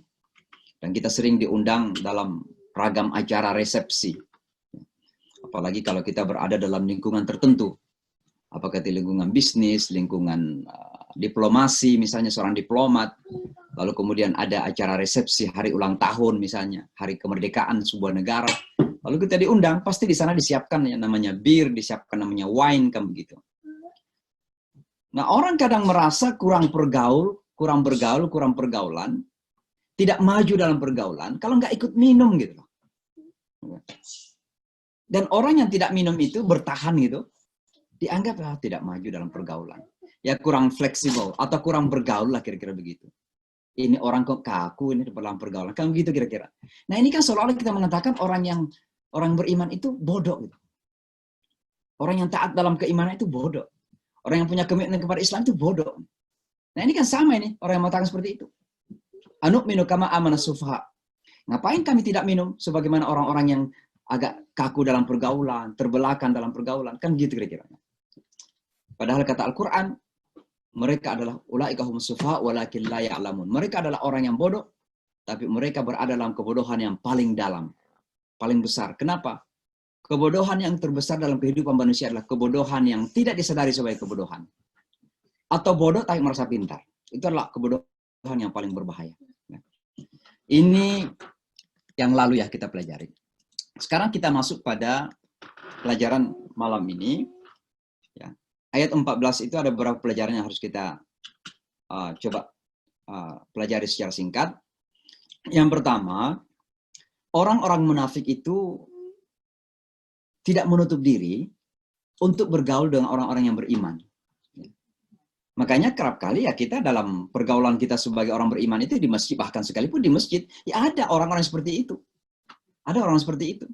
Karena Al-Quran sendiri mengatakan bahwa orang munafik itu ya ada interaksi dengan orang beriman. Wa idza laqul ladzina amanu. Dan kalau mereka bertemu dengan orang-orang beriman, artinya apa? Ada interaksi yang terjadi di sini. Jadi jangan disangka bahwa orang munafik itu akan menjauh dari orang beriman. Bahkan boleh jadi secara sengaja berada di tengah-tengah orang beriman. Ada beberapa tujuan.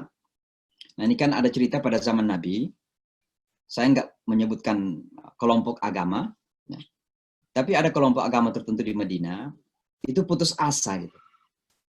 Karena ingin agar para sahabat yang mengikuti Rasulullah SAW ini menjadi ragu dan menjadi lemah dalam keimanan. Akhirnya setelah berjuang sedemikian lama untuk meragu-ragu, menjadikan orang beriman ragu, mereka tidak berhasil. Justru orang beriman semakin kuat. Dengan intimidasi, dengan ancaman perang, macam-macam mereka lakukan agar sebagian sahabatnya menjadi lemah dalam keimanan. Tapi justru sahabat semakin kuat dalam keimanan. Maka mereka frustrasi, maka bertemulah mereka ini, kelompok agama ini. Lalu mereka mengatakan, cara untuk meragu-ragu orang beriman adalah kita beriman di pagi hari, di siang hari, dan kafir di malam hari. Dan itu mereka lakukan. Berimanlah wajahan nahar, wakfiru akhirah. Wakfuru akhirah. Berimanlah kamu di siang hari, lalu di ujung siang itu kamu kafir. Dan ternyata mereka lakukan itu. Waktu salat zuhur mereka ikut bergabung salat zuhur. Begitu masuk isya, datang lagi langsung mereka tinggalkan. Langsung mengatakan, ngapain saya salat? Saya udah salat, nggak ada hasilnya juga. Ini agama. Kira-kira begitulah. Ini meragu-ragu orang Islam. Jadi terkadang orang munafik ini itu melakukan interaksi dengan orang yang beriman. Tujuannya adalah memberikan keraguan-raguan. Satu, ada juga memang orang munafik yang berpura-pura menjadi orang beriman untuk mencari-cari kekurangan dan kesalahan Islam ini. Dan itu sering kita temui di, mohon maaf, di Amerika Serikat ini. Saya pernah memberikan contoh, kalau nggak salah 2 pekan yang lalu, ketika saya menjadi imam di Islamic Center di kota New York. Saya baru imam di situ.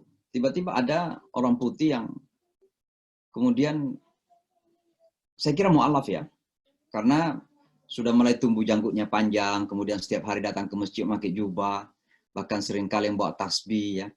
Dan sebelum waktu azan pun sudah datang sambil nampak seperti bertasbih.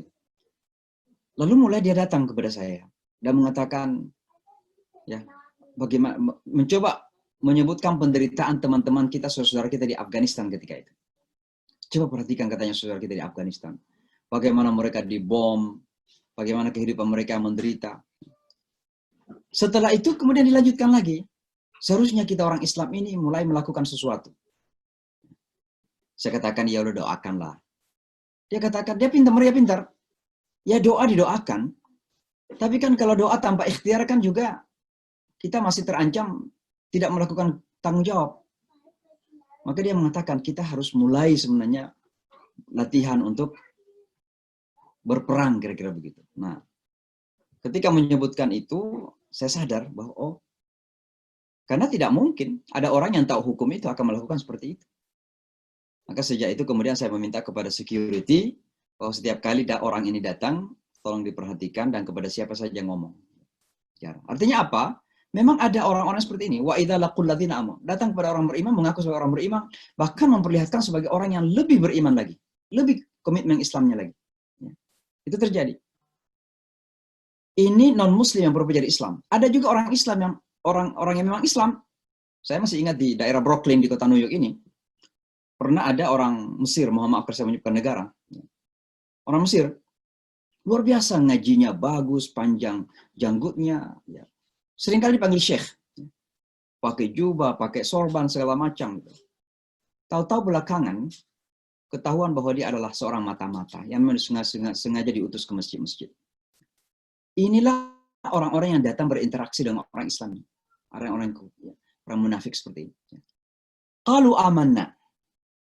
Kebohongan yang terselubung. Qalu amanna. Kami ini beriman kepada Allah maksudnya, kira-kira begitu. Beriman dengan Islam ini. Kami adalah orang Islam juga. Tapi itu adalah kebohongannya. Tapi apa yang terjadi? Wa idza khalau ila syayatinihim. Tapi kalau mereka kembali bersunyi-sunyi, bertemu, ya, bersepi-sepi, artinya ketemu secretly dengan kelompoknya, dan bukan sekedar kelompok, tapi syaitan-syaitan mereka. Siapa syaitan-syaitan yang dimaksud di sini? Pembesar-pembesar mereka, tokoh-tokoh mereka. Apa yang mereka katakan? Inna ma'akum. Memberikan janji lagi. Atau semacam komitmen. Bahwa kami bersama kamu. Kenapa tokoh-tokoh mereka disebut dengan syaitan? Karena syaitan yang dimaksud di sini manusia ya, bukan jin. Karena syaitan itu adalah minal jinnati wan nas. Ada yang dari jin, ada yang dari manusia. Tapi kenapa di sini sebagai tokoh dan manusia disebut dengan syaitan? Manusia itu kalau sekedar melakukan kejahatan atau dosa, maka dia belum sampai kepada tingkatan syaitan. Tapi ketika seseorang melakukan kesalahan atau dosa-dosa, lalu mengajak orang lain untuk melakukan kesalahan dan dosa tersebut, maka dia itu sudah masuk dalam kategori syaitan. Maka manusia akan berwujud menjadi syaitan ketika melakukan dosa, melakukan kesalahan, melakukan keburukan, tapi sekaligus mengajak orang lain. Itu sudah syaitan namanya. Maka di sini disebutkan oleh Al-Quran, wa idza khalau ila syayatinihim, kalau mereka itu bersama-sama dengan sembunyi-sembunyi dengan syaitan-syaitan mereka atau tokoh-tokoh mereka atau bos-bos mereka, qalu inna ma'akum. Kami bersama kamu, bersama kalian. Innama kami ini nahnu, innama sesungguhnya kami ini mustahziun, kami hanya mengolok-olok mereka. Jadi tujuan mereka mengatakan kepada orang beriman, kami beriman adalah untuk mengolok-olok orang yang beriman. Inilah tafsiran ayat 14, mudah-mudahan kita bisa mengambil pemahaman yang singkat dan sederhana ya. Ayat 15 Allah kemudian mengatakan, Allahu yastahzi'u bihim. Allah yang mengolok-olok mereka. Kata mengolok-olok ini kan sesuatu yang negatif ya. Loh, kok bisa Allah melakukan seperti itu? Sebenarnya bukan. Artinya Allah itu mengembalikan kerja mereka, justru akibatnya ditanggung oleh mereka sendiri. Sama dengan ketika Allah mengatakan, apa itu ya? Wa makaru wa makarallah. Mereka melakukan tipu muslihat, dan Allah melakukan tipu muslihat. Karena ini kan sebuah kata-kata yang nampak negatif ya. Tapi maksudnya di situ Allah mengembalikan tipu muslihat mereka kepada mereka sendiri. Artinya keburukan dari tipu muslihat yang mereka lakukan itu adalah kepada mereka. Sama dengan ini juga. Mereka mengolok-olok orang beriman, tapi justru olok-olokan itu kembali kepada mereka. Ya. Apa bentuk olok-olokan yang kembali kepada mereka? Akibat pengolok-olokan itu, yamudduhum fi tughyanihim ya'mahun. Mereka dibiarkan di dalam kejahatan mereka. Wa yamudduhum fi tughyanihim ya'mahun. Allahu yastahzi'u bihim wa yamudduhum fi tughyanihim. Mereka dipanjangkan, dibiarkan, dilama-lamakan dalam keadaan penyelewengan.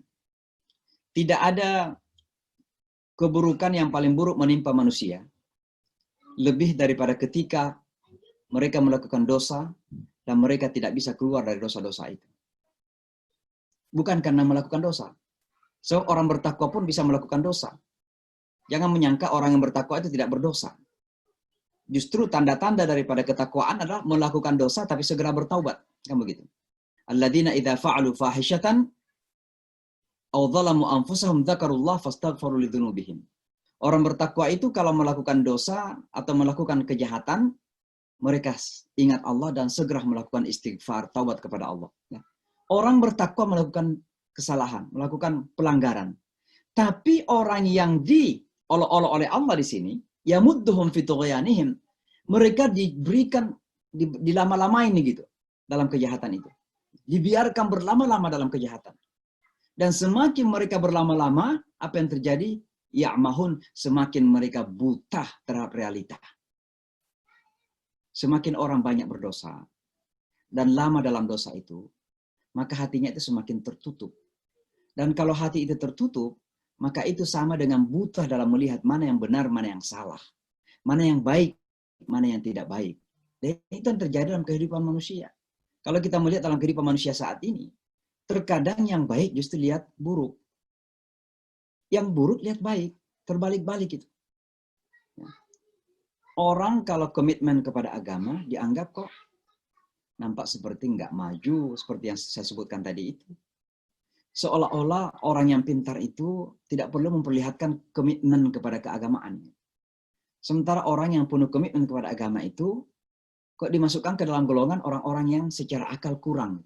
Dalam bahasa kaum Nabi Lut, aradhiluna, ardhal, orang yang berpikiran sempit, orang yang tidak luas wawasannya, itulah kira-kira orang-orangnya. So, sering orang-orang beriman dituduh seperti itu. Kenapa? Karena mereka buta. Mereka tidak melihat bahwa itulah kebenaran. Itulah kebaikan. Itulah kemajuan. Itulah intelligence, kepintaran, smartness yang sesungguhnya. Orang yang komitmen kepada agama.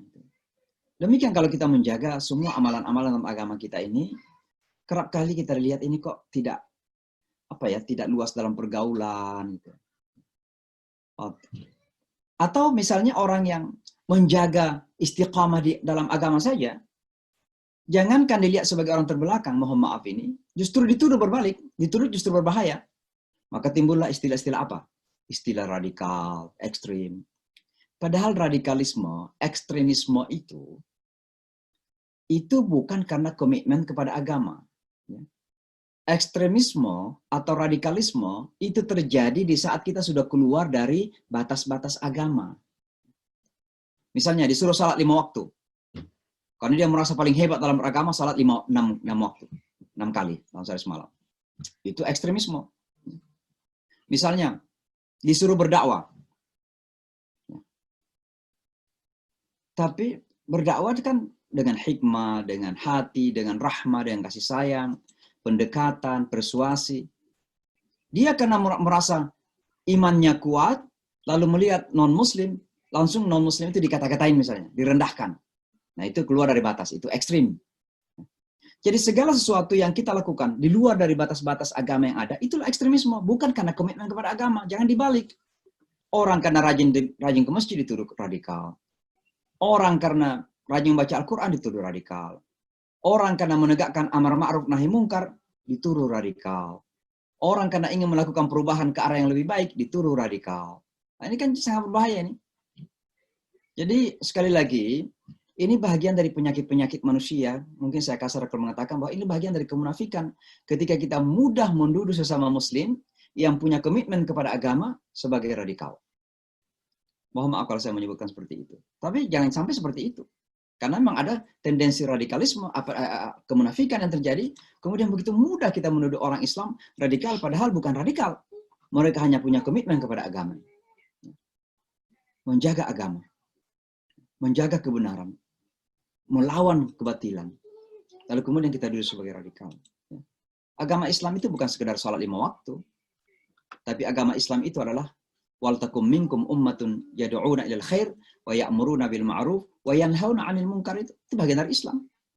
Maka kalau ada teman-teman saudara-saudara muslim kita yang kemudian menyampaikan kebenaran, dan mudah-mudahan tentunya dengan cara yang baik, tapi karena menyampaikan kebenaran kemudian dituduh sebagai radikal, nah itu mohon maaf, jangan-jangan ada hubungannya dengan penyakit ini, penyakit kemunafikan itu. Berhati-hati kita. Ya. Itu ayat 15 ya. Lalu kemudian ada ayat 16 ini. 16 ya. Ulaika alladzina ishtarau dhalalata bil huda. Ulaika mereka inilah orang-orang ishtarau yang telah membeli ad-dhalalah kesesatan bil huda dengan petunjuk. Ya. Ini Al-Quran dalam menggambarkan sesuatu itu terkadang unik sekali karena itulah kehebatan bahasa Arab atau bahasa Al-Quran. Jadi seolah-olah ini syira atau jual beli atau transaksi yang terjadi. Orang yang mempertahankan keburukan, kesesatan, penyelewengan, maka itu seolah-olah membeli kesesatan dan kemudian menjual petunjuk. Mengambil kesesatan dan melempar petunjuk jauh-jauh. Mereka diajak beriman, tidak mau diterima. Mereka diajak tidak melakukan kerusakan, justru mereka merasa paling benar. Nah, perilaku seperti ini dijamin oleh Al-Quran adalah perilaku yang merugikan. Fama rabihat tijaratuhum, maka tijarat mereka, bisnis mereka, transaksi mereka tidak akan pernah mengalami keuntungan. Pasti selalu mengalami kebuntungan, kerugian. Dan tentu kerugian yang terbesar yang dimaksud dalam ayat ini konteksnya adalah ketika gagal menerima hidayah, justru yang didapatkan adalah penyesatan atau kesesatan. Wa makanu muhtadin, dan mereka tidak mendapat petunjuk. Itulah kerugian yang terbesar. Artinya apa? Kerugian terbesar yang akan dialami oleh seorang manusia, oleh seorang dalam kehidupannya, adalah ketika mereka tidak bisa mendapatkan kebenaran. Justru karena perilaku mereka, karena karakter mereka, maka mereka kemudian selalu berada dalam kesesatan dan jauh dari kebenaran. Dan itulah sungguhnya adalah kerugian terbesar dalam kehidupan manusia itu.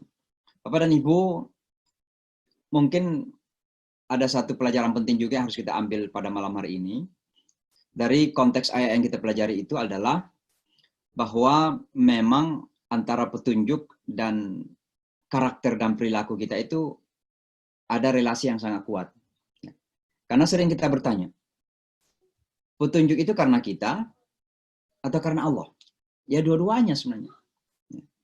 Dua-duanya. Qadar ini masuk dalam kriteria takdir ya. Dalam takdir itu ada ikhtiar dan kemudian ada namanya taufik. Wabillahi taufik ya, taufik. Taufik itu artinya Allah yang memutuskan. Ya. Tapi ada ikhtiar itu adalah bagian dari apa istilah ikhtiar sudah bahasa Indonesia ya, usaha manusia. Usaha manusia kita. Maka dalam hal petunjuk itu juga begitu. Kalau kita tidak mau ditunjuki, gimana bisa mau ditunjukin? Ya. Bagaimana bisa tertunjuk kalau kita sendiri tidak memilih untuk ditunjukin? Maka misalnya di situ ada ayat disebutkan dalam Al-Quran. Ayat pertama, وَالَّذِينَ جَاهَدُوا فِينَا لَنَهْدِيَنَّهُمْ سُبُلَنَا وَإِنَّ اللَّهَ لَمَعَ الْمُحْسِنِينَ. Dan orang-orang yang bermujahadah padaku atau di jalanku, kata Allah, berarti ada usaha di situ, usaha maksimal. Mujahadah itu artinya bersungguh-sungguh. Di jalanku, lanahdiyannahum subulana, sungguh kami, kata Allah, akan menunjuki jalan-jalanku. Jalan-jalan kebaikan. Jadi orang yang mau diberikan petunjuk oleh Allah, dia harus berusaha. Kalau dia mengatakan, saya makan, nanti kalau Allah kasih hidayah, saya akan sholat. Kalau Allah kasih hidayah, saya akan puasa. Tapi pernah nggak berusaha untuk sholat gitu? Malas misalnya, kemudian dia lawan kemalasan itu, dia sholat. Insya Allah kalau dia lakukan itu, Allah akan memberikan taufik dalam hatinya. Allah akan membuka hatinya sehingga begitu mudah dia melakukan sholat itu, tanpa merasa terpaksa lagi. Karena dia sudah berusaha. Itu mujahadah namanya. Walladzina jahadu fina lanahdiyannahum subulana wa innallaha lama'al muhsinin. Allah bersama orang-orang yang baik-baik. Dalam Al-Quran juga disebutkan, qad aflaha man tazakka wa dzakara asma rabbih fasalla. Jadi ada tazkiyah di situ, baru ada zikir. Orang yang tidak berusaha mensucikan hatinya, tidak ada zakarasmu, tidak ada zakar, tidak akan zikir di situ. Hatinya tidak akan bisa ingat kepada Allah.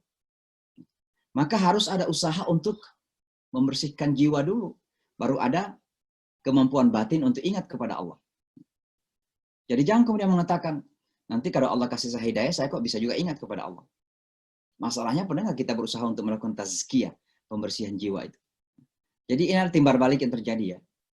Yauma la yanfa'u malun wala banun illa man atallaha biqalbin salim. Pada hari di mana anak dan harta tidak bermanfaat kecuali siapa yang datang kepada Allah dengan hati yang bersih. Nah, artinya apa?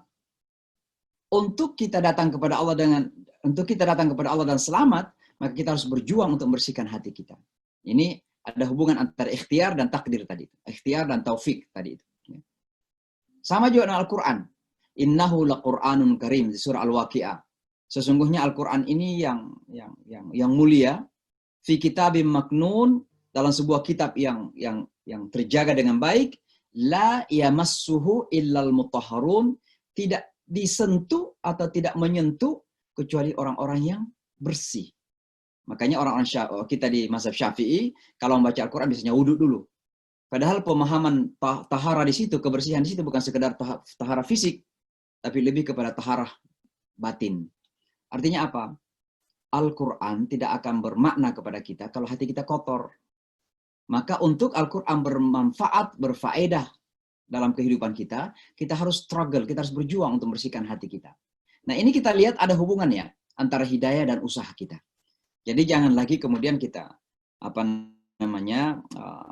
joking ya, bermain-main lalu mengatakan nanti kan Allah berikan juga hidayah. Kapan mau naik haji? Ya nanti kalau Allah sudah berikan hidayah.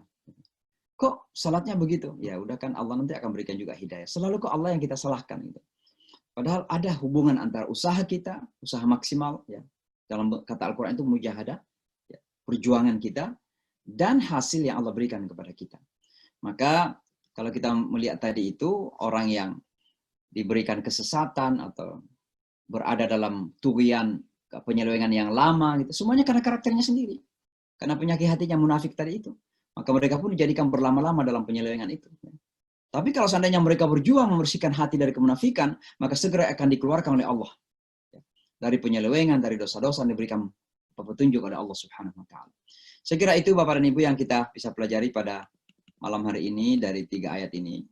Ya, mudah-mudahan ada sedikit pelajaran yang kita bisa ambil dan bermanfaat, dan yang terpenting kita niatkan sekali lagi untuk mendapatkan keberkahan dari Allah, dan mudah-mudahan Allah memberikan nilai ibadah untuk kita semua.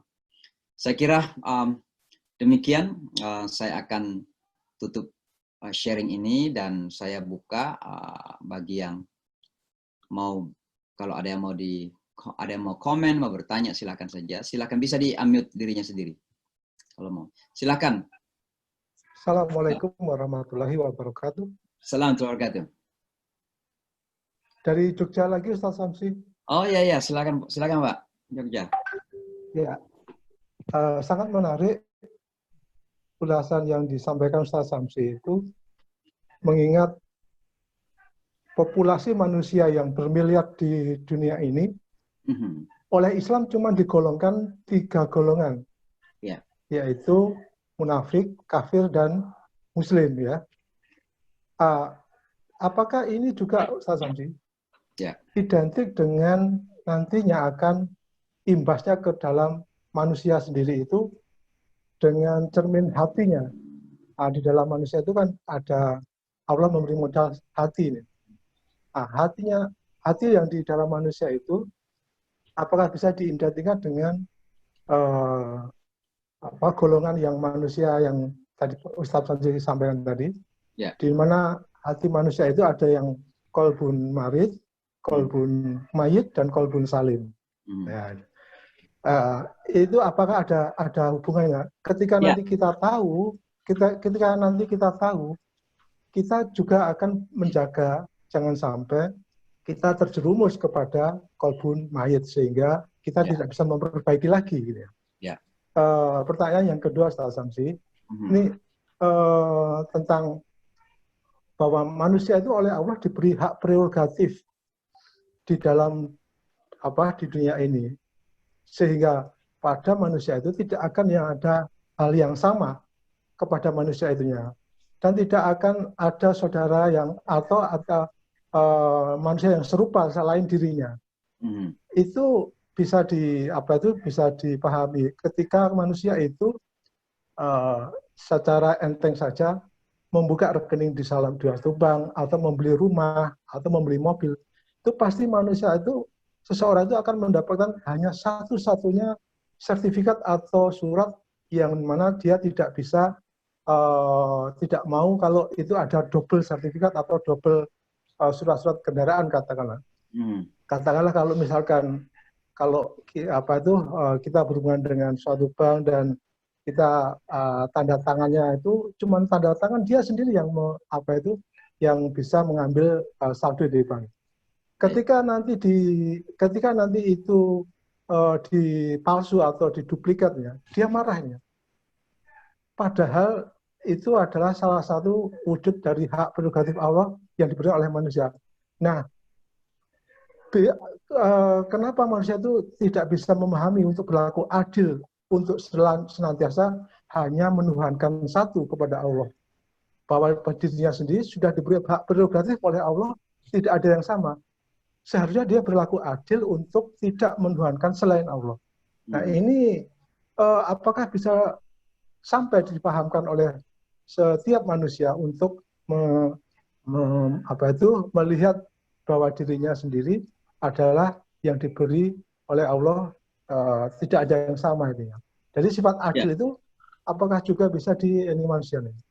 Terus satu lagi Ustaz Samsi, tadi disinggung mengenai Bismillahirrahmanirrahim. Kata disinggung oleh Ustaz Samsi diartikan dengan nama Allah ya, dengan nama ya Ustaz Samsi ya. Padahal kalimat huruf Bismi pada kalimat Bismillahirrahmanirrahim itu cara penulisannya kok bisa berbeda ya Ustaz Samsi? Pada huruf Iqra Bismi, kalau kita perhatikan Bismi itu dengan Bismillahirrahmanirrahim dengan huruf Iqra itu berbeda. Nah, ini apakah mengandung suatu maksud sehingga kita bisa melihat atau bisa memahami apa sesungguhnya dibalik oleh perbedaan tersebut Ustaz? Itu saja Ustaz Samsi. Assalamualaikum warahmatullahi wabarakatuh. Mungkin terima kasih Pak. Mungkin yang terakhir dulu ya. Kenapa nampak seperti ada perbedaan dalam penulisan di dalam kata Bismillahirrahmanirrahim dan Iqra bismi rabbika misalnya kan dalam Al-Qur'an itu. Nah, salah satu alasan yang disampaikan oleh ulama kita adalah kenapa Bismillah itu nggak memakai alif lagi tapi langsung Bismillah itu karena sudah menjadi sebuah kata baku. Dan itu sudah menjadi populer seperti itu. Jadi seolah-olah sudah menjadi sudah membaku seperti itulah. Penulisannya pun begitu, pemahamannya pun seperti itu. Sehingga tidak menjadi seperti kata yang umum, bi-ismi. Ya. Karena asal katanya itu bi-ismi. Ya. Bi-ism. Ya. Nah, tapi kalau bismillah langsung saja, karena itu sudah menjadi sebuah terjemahan yang baku dengan nama Allah. Seolah-olah sudah satu kesatuan lah begitu ya. Sehingga itu pun dibedakan dalam penulisan. Ya. Saya kira itu singkatnya begitu, Pak ya. Lalu kembali kepada yang pertama tadi, ya, memang begitu banyak sekali bukti-bukti, tanda-tanda bahwa Allah Subhanahu Wa Taala itu Maha Esa, Maha Tunggal. Nah, tentu bukti yang terbesar itu ada pada fitrah kita sendiri, ya, bahwa setiap di antara kita ini sebelum lahir pun itu sudah ada komitmen, alastu bi rabbikum. Tidakkah saya ini Tuhanmu? Qalu bala. Semuanya mengatakan engkaulah Tuhanku. Dan itu sudah merupakan sebuah tanaman yang tidak pernah mati dalam jiwa kita, dalam batin kita akan adanya Tuhan yang Maha Esa, yang satu itu, yang Maha Tunggal itu. Dan itu diterima oleh semuanya. Tapi kemudian ketika manusia terlahir, ya, di satu sisi manusia itu kemudian tergoda, bisa menjadi lebih baik dari malaikat, kalau dia mampu overcome, mampu mengatasi segala kecenderungan-kecenderungan nafsun wa masawaha. Karena jiwa manusia itu kan kecenderungannya bisa fujur, bisa taqwaha kan. Wa nafsin wa masawaha fa'alhamaha fujuraha wa taqwaha. Kecenderungan jiwa manusia itu menjadi jahat dan menjadi takwa, jadi baik. Dan ternyata yang disebut dulu kan fujur dulu. Artinya apa? Begitu rentang sekali manusia itu berbuat jahat dalam hidupnya atau cenderung untuk menjadi penjahat gitu. Nah ini kemudian teruji lagi dengan apa? Dengan lingkungan. Tapi karena Allah itu Maha Rahman, Maha Kasih dan Sayang, maka diturunkanlah kitab-kitab suci, diusullah para nabi. Ya. Bahkan setelah Nabi Muhammad itu setiap akhir tahun ada mujaddid yang kemudian datang memperoleh agama kita ini. Itu semua bagian dari kasih sayang Allah, Rahmanur Rahim itu. Maka sebenarnya memang tidak ada alasan lah bagi manusia itu untuk sampai mengingkari keesaan Allah, kemahatunggalan Allah itu. Makanya syirik itu menjadi dosa terbesar. Kalau sampai seorang meninggal dalam keadaan syirik, dan tidak kemudian ya memohon ampun ya sebelum menghembuskan nafas terakhir, maka dia abadi dalam neraka. Karena la yusyrak, la yughfar bihi, tidak diampuni itu dosa itu.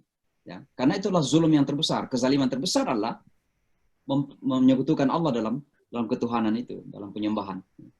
Jadi saya kira salah satunya tadi juga keunikan-keunikan ada pada kita bisa menjadi tanda bahwa ada keunikan-keunikan, apalagi Tuhan yang maha unik kan. Kata ahad itu unik. Qul huwallahu ahad bukan saja katakan lihat Allah yang satu, bukan. Terjemahan ahad itu bukan satu, wahid bukan, tapi ahad. Ahad itu lebih dalam maknanya, lebih luas maknanya. Artinya satu dan unik. Ya. Secara numeral, secara nomor juga satu-satunya, tapi secara yang lain-lain pun satu-satunya begitu. Keunikan Allah itu luar biasa. Maka qul huwallahu ahad itu. Nah, saya kira sudah sangat jelas itu ya.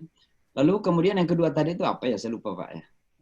Yang itu Ustaz Haji, yang identik populasi manusia yang digolongkan dengan tiga itu dengan hati, sehingga kita bisa berjaga supaya tidak terjerumus kepada hati yang mayit, qalbun mayit. Iya, karena memang semuanya itu merujuk kepada hati semuanya. Tiga kelompok manusia ini pun asal usulnya rujukannya kepada hati. Gitu. Alladzina yu'minuna bil ghaibi wa yuqimuna shalah, yu'minun di situ ya. Al-muttaqun itu at-taqwa hahuna, at-taqwa hahuna, at-taqwa hahuna. Ketakwaan itu di sini kata Rasulullah SAW. Maka rujukan daripada ketakwaan itu hati. Ya. Lalu kemudian merambah kepada perilaku, kepada kejiwaan, kepada pemikiran, itu semua menjadi bagian dari ketakwaan. Tapi akarnya ada pada hati. Sama kekufuran juga, hati juga masalahnya. Lalu kemunafikan juga, hati juga. Fi qulubihim maradun. Jadi memang semuanya itu ditentukan oleh hati. Makanya Rasulullah SAW mengatakan, ala inna fil jasadi mudghah, idza saluhat, saluhal jasadu kullu, wa idza fasadat, fasal jasadu kullu.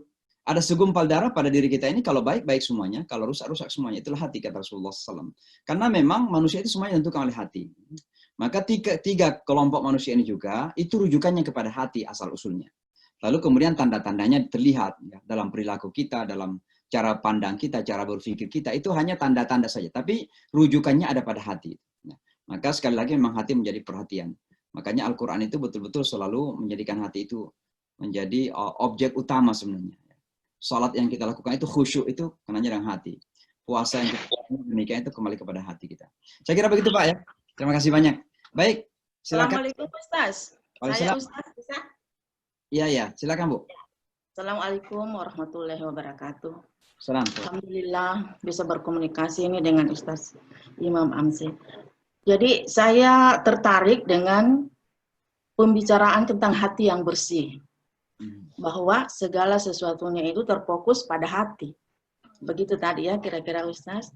Tetapi kenapa di dalam Al-Quran Tuhan mengatakan bahwa wahai jiwa-jiwa yang tenang, datanglah engkau kepadaku. Kenapa dia Tuhan tidak mengatakan wahai jiwa-jiwa hati yang bersih, datanglah engkau kepadaku. Itu yang saya sampai sekarang saya belum bisa mendapatkan penjelasan. Mudah-mudahan Ustaz Imam Hamsi Ali bisa memberikan pencerahan kepada saya. Assalamualaikum warahmatullahi wabarakatuh. Terima kasih Bu Reski ya. Jadi saya tidak yakin bahwa saya akan bisa memberikan pencerahan, tapi saya bisa mengatakan bahwa hati itu adalah fondasi, jiwa itu adalah hasilnya, kejiwaan itu adalah hasil daripada bagaimana keadaan hati. Hati yang bersih, hati yang suci, ya, pasti akan menghasilkan keadaan kebatinan, yaitu disebut mungkin dengan nafs, ya, jiwa tenang pasti. Tapi hati yang penuh dengan kotoran, maka itu akan menghasilkan sebuah kejiwaan yang penuh goncangan. Ya. Jadi kalau bisa saya mengatakan bahwa hati itu adalah fondasinya, kejiwaan itu adalah merupakan batang dan ranting-rantingnya kira-kira begitu, yang terlihat dalam perilaku manusia. Nah Allah kemudian mengatakan, ya Tuhan nafsul mutmainnah, penekanannya bahwa coba lihat hasil apa yang kamu lakukan. Ya, berdasarkan kepada hatimu, itulah keadaan jiwamu kira-kira begitu. Maka ketika jiwa ini tenang, itu berarti hatinya juga sudah bersih. Karena tidak ada jiwa yang bisa tenang kalau hatinya sakit. Ya. Nah orang yang misalnya hatinya penuh dengan hasad misalnya, dengki, ya, iri hati misalnya kan, itu pasti kejiwaannya itu memberontak, nggak pernah tenang. Karena begitu tetangganya punya televisi yang lebih besar, yang lebih mahal, sakit hati lagi. Ya. Artinya jiwanya goncang lagi dia, tidak stabil lagi jiwanya, nggak bisa tidur di malam hari. Karena itu kan gitu. Jadi kira-kira antara hati dan jiwa ini adalah seperti fondasinya dan kemudian batan dan cabang-cabangnya itu. Ya. Jiwa manusia itu akan dalam perilaku dan karakternya begitu. Jadi saya kira itu sebabnya Al-Quran menyebutkan an-nafs, yaitu nafsul mutmainnah, bukan lagi kalbun, karena hasilnya memang ada pada keadaan kejiwaannya. Ya, sementara hati itu yang menjadi pusat di mana kita harus lakukan penanganan gitu. Kira-kira begitu Bu ya. Mohon maaf saya mungkin nggak menjawab secara tuntas, tapi ini memang sebuah pembahasan yang memerlukan pendalaman. Karena ini juga bisa menyangkut dengan masalah filsafat dalam arti akidah ya. Bisa juga menyangkut masalah pemikiran. Ada pengistilahan-pengistilahan dalam agama ini yang memerlukan pendalaman. Dan kita memerlukan rujukan kepada para ulama kita yang lebih ahli lagi. Apa perbedaan antara nafs, apa perbedaan antara qalbun, kemudian apa perbedaan antara dorongan-dorongan disebut hawa misalnya. Itu bagian-bagian terkait yang terkadang kalau kita tidak dalami secara dalam, kita masih bingung biasanya untuk menjelaskan apa bedanya semua itu. Ya. Saya kira begitu Bu, silakan. Mbak Nima silakan. Terima kasih Ustaz Samsi atas kesempatannya. Jadi yang saya tanyakan di sini adalah, ini singkat saja sih Ustaz, jadi sebuah kebingungan yang saya tertarik dengan pembahasan di mana ada relasi ya antara kita berupaya untuk mendekatkan diri sama Allah dengan sebuah hidayah. Namun ada fenomena-fenomena di mana orang sudah berhidayah yang awalnya tidak berhijab, kemudian berhijab, datanglah banyak sekali cobaan. Ada pemikiran gimana gini? Saya sudah mencoba untuk mendekatkan diri sama Allah. Kenapa hal-hal ini datang bertubi-tubi? Di sini ada big question antara dua hal. Ini saya diuji atau sebuah musibah karena dosa-dosa saya. Nah, ini untuk saya mempertanyakan adalah bagaimana kita bisa mengetahui yang datang ini sebuah ujian atau musibah karena sifat ataupun hal-hal yang belum bisa diterima sehingga kita mendapatkan musibah itu. Sehingga kita bisa terus konstan karena ada titik di mana kita apabila mendapatkan good problem, kita berpikir ini kayaknya ini nggak adil. Kenapa saya seperti ini? Jadi gimana sih kita untuk bisa menstabilkan diri agar kita tetap bisa kembali untuk hati yang bersih? Terima kasih. Ya. Jadi untuk menentukan apakah yang menimpa kita itu adalah musibah atau mungkin ya lebih kasar lagi adalah azab, atau yang menimpa kita ini adalah bahagian dari ujian. Kira-kira begitu. Nah, penentuannya itu ada pada sikap batin kita sebenarnya. Bagaimana kita menyikapinya gitu. Jadi misalnya kita tiba-tiba sudah berusaha semaksimal ya. Tapi kehidupan kita begitu-begitu juga gitu. Tetap miskin, ya keperluan nggak terpenuhi, tapi kita sudah berusaha. Nah, apakah kemudian kita memblame? Nah, itu kembali kepada bagaimana kita menyikapi keadaan itu. Kalau keadaan ini kita terima sebagai bagian dari proses-proses, kita anggap bahwa dunia ini sampai titik darah penghabisan, sampai kita mati itu bagian dari proses itu. Dunia ini nggak pernah berakhir dari proses. Sampai kita menghembuskan nafas terakhir, maka kehidupan kita itu proses. Kapan kita mengatakan melihat hasilnya? Kalau sudah menghembuskan nafas terakhir. Baru kita lihat, kita berhasil atau gagal gitu. Nah, kalau kita misalnya dalam hal dunia pun, kita berusaha semaksimal mungkin, ya, mencoba membuka dagang atau bisnis, tapi gagal terus. Kita pindah kepada karir, gagal juga. Kita pindah, gagal juga. Lalu jangan kita mengatakan bahwa memang kita sudah ditakdir seperti itu. Ya. Kita sikapi bahwa ini bagian dari proses, dan kalau kita terima itu dengan ketenangan, dengan apalagi dengan redha itu ya, atau nafsul nafsul radiyah atau mardiyah itu ya, redha dan diridai itu, dan itulah sahabat disebut radhiyallahu anhum. Kita terima dengan keredaan, maka berarti kita sebenarnya tidak gagal. Justru kita berhasil pada sisi yang lain. Yang terkadang menurut nggak paham dari segi itu. Dan oleh karenanya memahami setiap fenomena kehidupan ini kan tidak selalu dalam pemahaman material dan fisikal. Tapi harus dibalik dari itu. Makanya Al-Quran menyebutkan, Alladzi khalaqal mauta wal hayata liyabluwakum ayyukum ahsanu amala. Ya, kata amala di situ, siapa yang terbaik dalam amalnya, itu artinya siapa yang terbaik dalam merespon. Ya. Karena hidup itu ada baik, ada buruk, menurut perkiraan kita. Tapi untuk dinilai itu baik dan buruk, itu responnya bagaimana? Dikasih kekayaan, responnya bagaimana? Dikasih miskin, responnya bagaimana? Jadi bukan pada apakah kaya atau miskin, tapi bagaimana kita merespon keadaan yang ada itu. Kita miskin misalnya, kita respon dengan putus asa, dengan sakit hati, dengan frustrasi, ya sudah. Berarti itu menandakan bahwa kita gagal. Tapi ada juga orang yang dikasih kaya, tapi dia respon dengan angku, lupa diri, tidak mau beribadah, ya, tidak mau membantu orang, berarti dia gagal di situ. Dia tidak berhasil. Ya. Tapi ada orang yang dikasih kekayaan, luar biasa syukurnya, dipergunakan di jalan yang baik, untuk kebaikan, membantu orang, berarti dia berhasil luar biasa. Ada orang yang dikasih miskin, dia bersyukur tetap, dia sabar, dan mengatakan, ya Allah, saya menerima dengan hati yang reda, berarti dia tidak gagal, dia berhasil. Maka sekali lagi sebenarnya, ahsanu amala itu adalah kembali kepada bagaimana kita merespon pada setiap warna kehidupan yang Allah berikan kepada kita. Dan ini luar biasa ajaran Islam bagi kita. Menjadikan kita tidak pernah putus asa. Menjadikan kita nggak pernah sakit-sakit hati ya dalam kehidupan kita ini. So, ada orang yang sakit hati terus. Ada orang yang nggak pernah tenang dalam hidup ini. Sudah kaya tapi pernah bersyukur. Begitu ada orang yang lebih kaya lagi, sakit hati lagi. Dan mohon maaf, orang yang paling terkaya dunia ini, jangan pernah menyangka mereka tidak merasa terancam. Terancamnya apa? Takut nanti kalau yang naik lagi, pendapatannya tahun depan jadi nomor 1 terkaya dunia. Nanti tersaingi kan? Nah ini kan luar biasa ini. Akhirnya dia menjadikan nggak tenang. Bayangkan misalnya yang punya Amazon itu. Manusia terkaya dunia kan. Tambah kaya lagi pada saat-saat COVID sekarang ini. Karena manusia membeli semuanya lewat Amazon. Saya saja mau vitamin C saja lewat Amazon. Mau ini saja mau lewat Amazon. Dan bayangkan ya, betapa banyak orang di dunia ini menjadi tambah kaya dari zaman COVID gitu. Tapi dia khawatir. Nanti kalau ada yang menemukan vaksin COVID ini, misalnya Bill Gates sekarang ini. Bill Gates ini mati-matian ingin menemukan COVID ini. Saya baru wawancara CNN tadi. Saya baru nonton dia wawancaranya tadi. Kok dia bergerak di Microsoft, ya komputer, tapi sekarang masukin bidang kesehatan lagi. Kenapa? Karena ingin kaya lagi lebih gitu. Manusia nggak pernah puas kalau nggak ada rasa syukur gitu.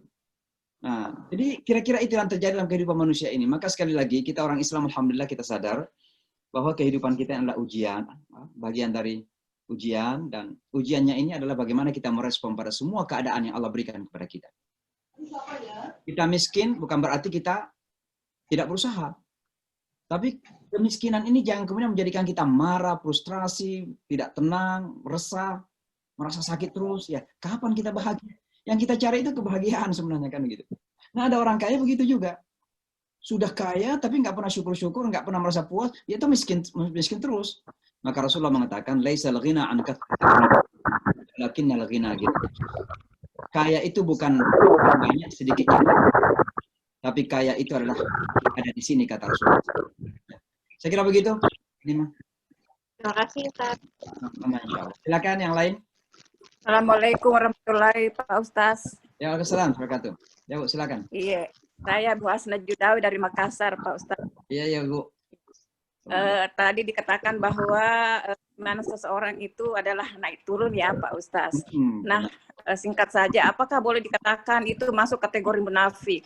Ya, terus kemudian saya mungkin lanjut tadi dengan Ibu sebelumnya bahwa di dalam menjalani kehidupan kita sehari-hari ini, kadang bagus begitu berjalannya keimanan kita. Tapi sesuatu saat terus ada goncangan, apakah itu menyedihkan atau bagaimana? Nah, apakah ini merupakan suatu ujian bagi kita Pak Ustaz, atau itu merupakan asap dari dosa-dosa kita yang selama ini kita tidak sadari dalam menjalani kehidupan ini?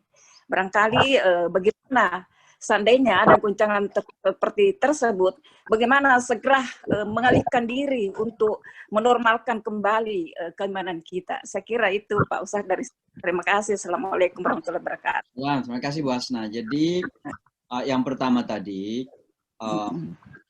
saya kira tidak harus diistilahkan bahwa itu dari penyakit nifak ya, ketika iman kita naik turun. Tapi itu bagian dari kealamiaan kemanusiaan kita bahwa kita manusia. Ya. Yang tidak pernah berkurang dalam iman itu adalah malaikat. Dan yang tidak pernah sama sekali beriman ya syaitan. Begitu. Maka kita manusia ini memang berada di antara dua kemungkinan itu. Dan Rasulullah sendiri mengatakan begitu. Makanya Rasulullah mengajarkan doa kepada kita, ya muqallibal qulub, tsabbit qalbi ala dinik. Ya. Wahai engkau yang membolak-balikkan hati, kuatkan hatiku dalam agamamu. Artinya apa? Rasulullah SAW mengindikasikan bahwa akan terjadi naik turun itu. Manu yazidu yang memang bertambah dan menurun. Maka yang penting ketika terjadi itu, kita kemudian berjuang. Makanya jihad itu bahagian kehidupan kita yang tidak terpisah dari kehidupan kita. Nafas keluar masuk kita ini jihad sebenarnya. Karena begitu kita merasa jauh dari agama, jihad lagi untuk kembali gitu. Begitu kita merasa kok tiba-tiba malas gitu ya, sholat misalnya, jihad lagi, melawan kemalasan itu. Begitu. Nah, itu yang kita perlukan. Jadi saya kira tidak perlu, saya kira tidak etis kalau saya mengatakan bahwa ada penyakit kemunafikan ya. Itulah bagian dari nilai kemanusiaan kita yang memang ada kemungkinan untuk naik turun seperti itu. Nah, yang penting kita ketika merasa turun, mari kita berjuang walladzina jahadu tadi itu, dan orang-orang yang bermujahadah ya di jalanku. Ya. Maka ketika kita merasa malas sholat, tentu kita lawan itu, rasa malas itu. Tapi di satu sisi juga kita harus mencari tahu sebabnya apa ya.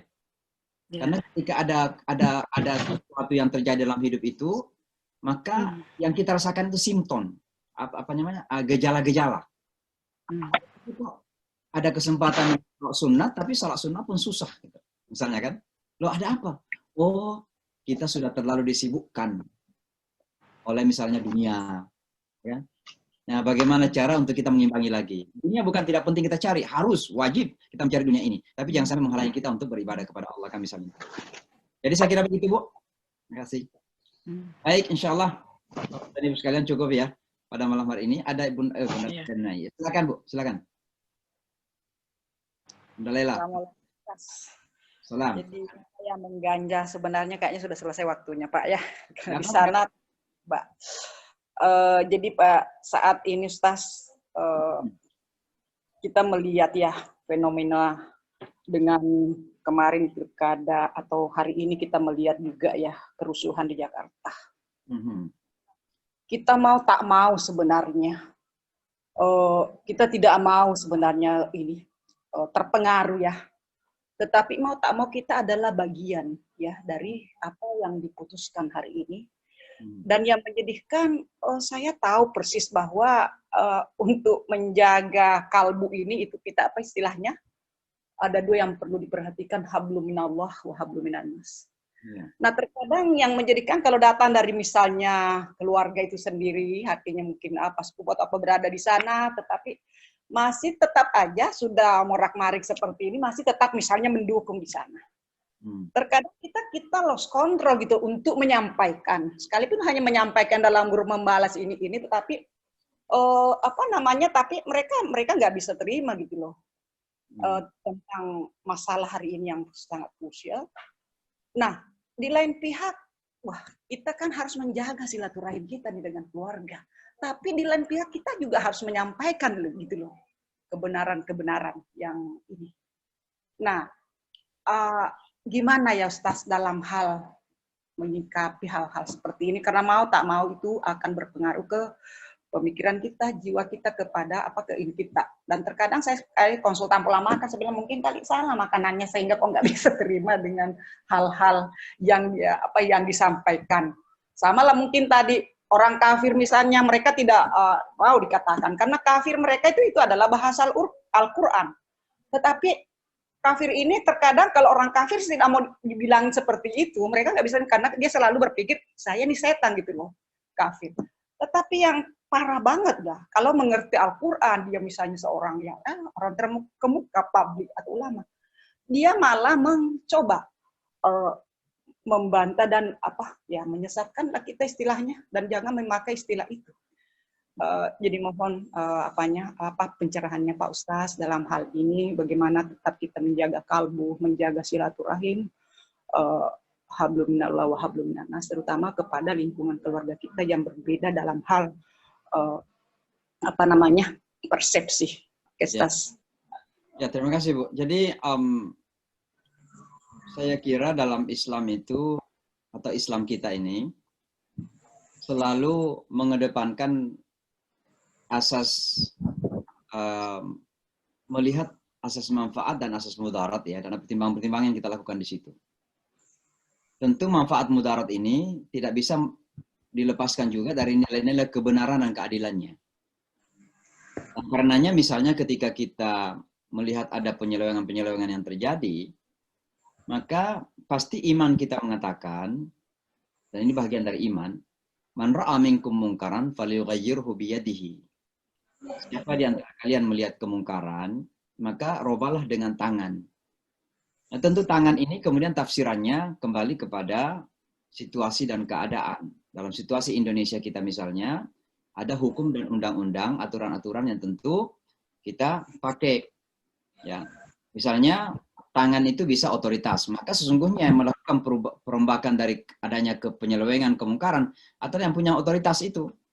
Nah, tapi masalahnya kalau misalnya bagaimana kalau misalnya mereka di kedudukan otoritas itu mereka yang melakukan kemungkaran misalnya, gimana caranya?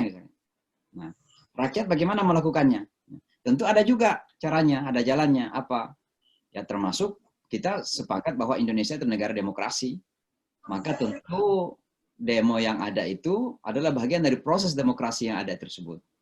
Nah, tapi proses demo dalam konteks demokrasi berarti kan ada batasan-batasannya. Batasannya apa? Tidak melakukan pengrusakan fasilitas umum misalnya, tidak mengganggu orang lain dan sebagainya. Nah, ini semua harus kita taken into consideration, masuk dalam pertimbangan kita ketika kita akan melakukan sesuatu. Tapi intinya adalah ketika kita melihat ada kemungkaran, ada ketidakadilan dan ketidakadilan, maka panggilan iman orang beriman itu akan selalu berdengung. Ya. Saya betapa banyak sering dikritik, kok ini Ustadz kenapa harus masuk-masukkan seperti itu. Saya kalau ada isu-isu sosial, bahkan isu-isu yang mungkin dianggap politik, saya kalau ikut nimbrung di situ bukan politiknya, tapi nimbrung karena memang iman saya mengatakan ada kemungkaran yang harus kita address di situ, yang harus kita omongin di situ. Dan kalau saya diam saja, dan saya bisanya cuma ngomong saja, kan saya bukan presiden, saya bukan menteri, saya tidak punya posisi. Kalau saya presiden atau menteri, saya cuma tanda tangan kan, ya lakukan perubahan itu gampang. Tapi kan saya sebagai ustadz yang ngomong, paling saya nulis di media sosial, itu bagian dari panggilan iman saya. Man ra'a minkum mungkaran falyughayyirhu biyadihi fa in lam yastati' fa biqalbihi. Kalau nggak bisa ya lisanihi, dengan lisannya itu, termasuk lisan kita menulis misalnya. Kalau belum bisa ya dengan hati minimal ya. Nah, tapi kalau misalnya juga dengan itu nggak ada perubahan, ya udah kita menengok ke atas, kita mendekatkan tangan kepada Allah, dan kita mengatakan ya kita menyampaikan hila kita sudah menyampaikan usaha kita, tapi kita ini du'afa, kita ini lemah ya Allah, kami sampaikan keluhan kepada Engkau. Seperti Rasulullah di Tabuk ketika itu kan. Ya, dan ternyata itu diterima oleh Allah Subhanahu wa taala. Ya, jadi saya kira dalam keadaan seperti ini Bu ya, kalau ada misalnya kalau konteksnya demo-demo yang terjadi di Indonesia sekarang ini, saya kira itu hak rakyat untuk melakukan itu. Ya. Yes. Dan pemerintah dalam konteks negara demokrasi tidak punya hak untuk melarang itu. Dan undang-undang saya kira menjamin untuk itu. Selama memang demo-demo yang terjadi itu dilakukan dengan tertib, tidak merusak fasilitas umum, dan sebagainya. Dan kalau ada kesalahan-kesalahan kecil yang terjadi di kalangan para pendemo ini, juga reaksi polisi saya kira jangan berlebihan. Ya, karena polisi itu melindungi juga, bukan justru seolah-olah melihat pendemo itu sebagai musuhnya gitu. Sebagai seorang yang harus diajikan sebagai lawan atau berperang bersama, saya kira salah begitu ya. Di Amerika ini kalau ada polisi yang melakukan kekerasan, ya mungkin berdengar ya, ada demo yang terjadi hampir seluruh Amerika karena ada polisi melakukan kekerasan kepada seseorang ya. Itu sampai di demo seluruh Amerika. Nah, di Indonesia saya dengar ada beberapa mahasiswa yang sudah meninggal ini. Ini juga kan harus menjadi perhatian. Jadi harapan kita bahwa kalau memang ada sesuatu yang kita anggap tidak adil, tidak benar, ya, maka biarkanlah kepada rakyat kita melihat itu ingin melakukan pelurusan, pembenaran. Ya. Karena memang konteksnya adalah konteks Indonesia sebagai negara demokrasi. Dan kekuasaan tertinggi ada di tangan rakyat. Mereka harus mengoreksi kekuasaan itu. Kalau penguasa tidak mau dikoreksi, maka penguasa akan cenderung menjadi penguasa mutlak yang corrupt. Ya. Itu sudah menjadi lumrah dalam politik. Ya. Bahwa kekuasaan mutlak akan membawa kepada kerusakan. Dan oleh karenanya rakyat memang harus berani untuk mengkritik. Tapi kritikan-kritikan yang kita lakukan, demo-demo yang dilakukan itu juga bertanggung jawab dalam arti tidak melakukan pengrusakan dan sebagainya. Saya kira begitu saja. Intinya adalah mari kita mengekspresikan kebebasan berdemokrasi secara tanggung jawab. Saya kira begitu. Wallahu a'lam bishawab. Silakan. Bu. Assalamualaikum. Assalamualaikum. Saya mau minta penjelasan sedikit aja yang mengenai tadi musibah, ujian. Ujian itu kalau dalam Islam itu kan adalah untuk meningkatkan iman kita ya. Satu orang yang udah rajin beribadah tapi terus dapat ujian.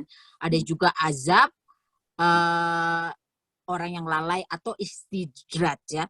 Nah, yang saya mau tanyakan itu, ada orang Muslim yang udah rajin ibadah semuanya, terus tapi diuji terus yang kita lihat. Walaupun kita tahu bahwa ujian itu diberikan Allah pasti ada batas yang bisa diterima oleh kita. Dia tahu batas kita. Yang saya jadi pertanyaan itu, apakah ujian ini tidak ada kemungkinannya berdasarkan pengalaman lalu dia. Misalkan dia dulu sering korupsi atau berbuat yang tidak sesuai dengan agama, terus kemudian dikasih ujian itu untuk dia menyadari kesalahannya. Ada kemungkinan seperti itu atau enggak tuh Ustadz? Oh, bisa sangat memungkinkan. Dan sebenarnya ujian yang seperti ini adalah sebuah kenikmatan. Nah, itu dalam bahasa positifnya diingatkan. Ya. Dan itu dalam bahasa Al-Quran, dzikra ya, diingatkan. Al-Quran sendiri itu peringatan sebenarnya. Maka ada orang yang kemudian diingatkan melalui cara-cara seperti itu dalam bentuk hal-hal yang tidak disukai sebagai manusia. Misalnya tiba-tiba dia bangkrut. Seorang pedagang, pebisnis, berkembang bisnisnya, tiba-tiba bangkrut. Nah, sebenarnya itu lagi diingatkan apa yang terjadi di situ. Kalau dia sadar bahwa dia adalah manusia, pasti akan sadar, oh mungkin selama ini yang dia lakukan itu ada kesalahan-kesalahan, oh di sini kesalahannya. Maka kalau dia sudah menyadari seperti itu, maka dia sebenarnya sudah ada pada batu loncatan pertama untuk sukses. Dia akan berhasil di situ. Karena dia akan bisa menyelesaikan dengan itu. Tapi kalau misalnya justru ketika dia diuji seperti itu, lalu kemudian tidak berusaha mencari, bahkan dia kemudian menjadi putus asa, menjadi sakit hati, maka dia kemudian itu jadi azab bagi dia. Yang tadinya diingatkan, sekarang menjadi azab bagi dia.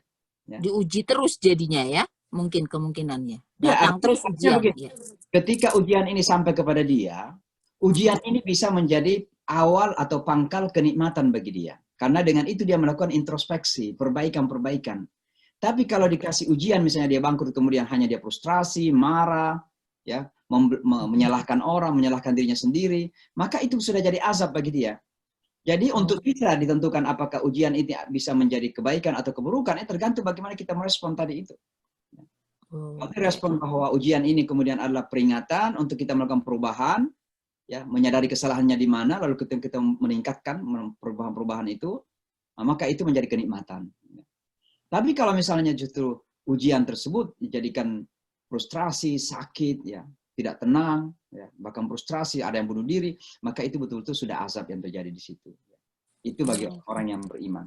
Nah, tapi bagaimana dengan orang yang kemudian dia sudah sadarin dan dia tetap mendekatkan diri kepada Allah, tapi diuji terus gitu? Bagaimana kira-kira? Nah, tidak harus dalam arti bahwa dia akan diberikan kelebihan-kelebihan yang sesuai dengan keinginannya. Tapi bagaimanapun juga Allah pasti akan berikan kelebihan. Dalam bentuk apa?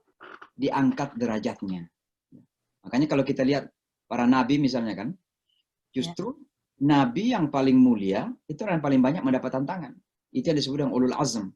Ada Nabi Nuh, Nabi Ibrahim, Nabi Musa, Nabi Isa, dan Muhammad Sallallahu Alaihi Wasallam. Mereka adalah para nabi yang paling berat tantangannya. Tapi justru tantangan itu menjadikan mereka paling mulia di mata Allah Subhanahu Wa Taala. Karena semakin diuji, semakin terangkat derajatnya. Karena kenapa? Dihadapin dengan kesyukuran, dengan kesabaran, ketelatenan, mujahadah, dan seterusnya. Bukan frustrasinya. Tapi bukan berarti kemudian ketika diuji, lalu kemudian dirubah menjadi dari rakyat biasa menjadi raja seperti Daud atau Sulaiman alaihissalam. Enggak harus. Jadi sekali lagi saya kira tergantung bagaimana menyikapinya. Ada yang menjadi cobaan dan berhasil, ada yang kemudian menjadi azab atau siksaan bagi dia. Wallahu a'lam. Saya kira demikian. Terima kasih Bu. Sampai ketemu lagi insyaallah.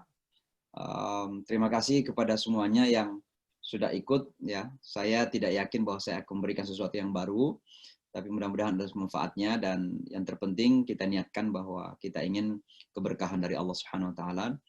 Dan mudah-mudahan ini bisa menjadi saksi bahwa kita ada niat baik untuk menjadi muslim yang lebih baik insya Allah dengan mempelajari kitab Allah Subhanahu Wa Taala Al-Quran ini. Saya kira demikian, sampai ketemu pada Kamis yang akan datang, dan Insyaallah saya akan sampaikan apakah pada Kamis yang akan ada atau tidak. Sampai demikian ya. Jadi kita akhiri. Hadanallahu wa iyyakum ajma'in. Assalamualaikum warahmatullahi wabarakatuh.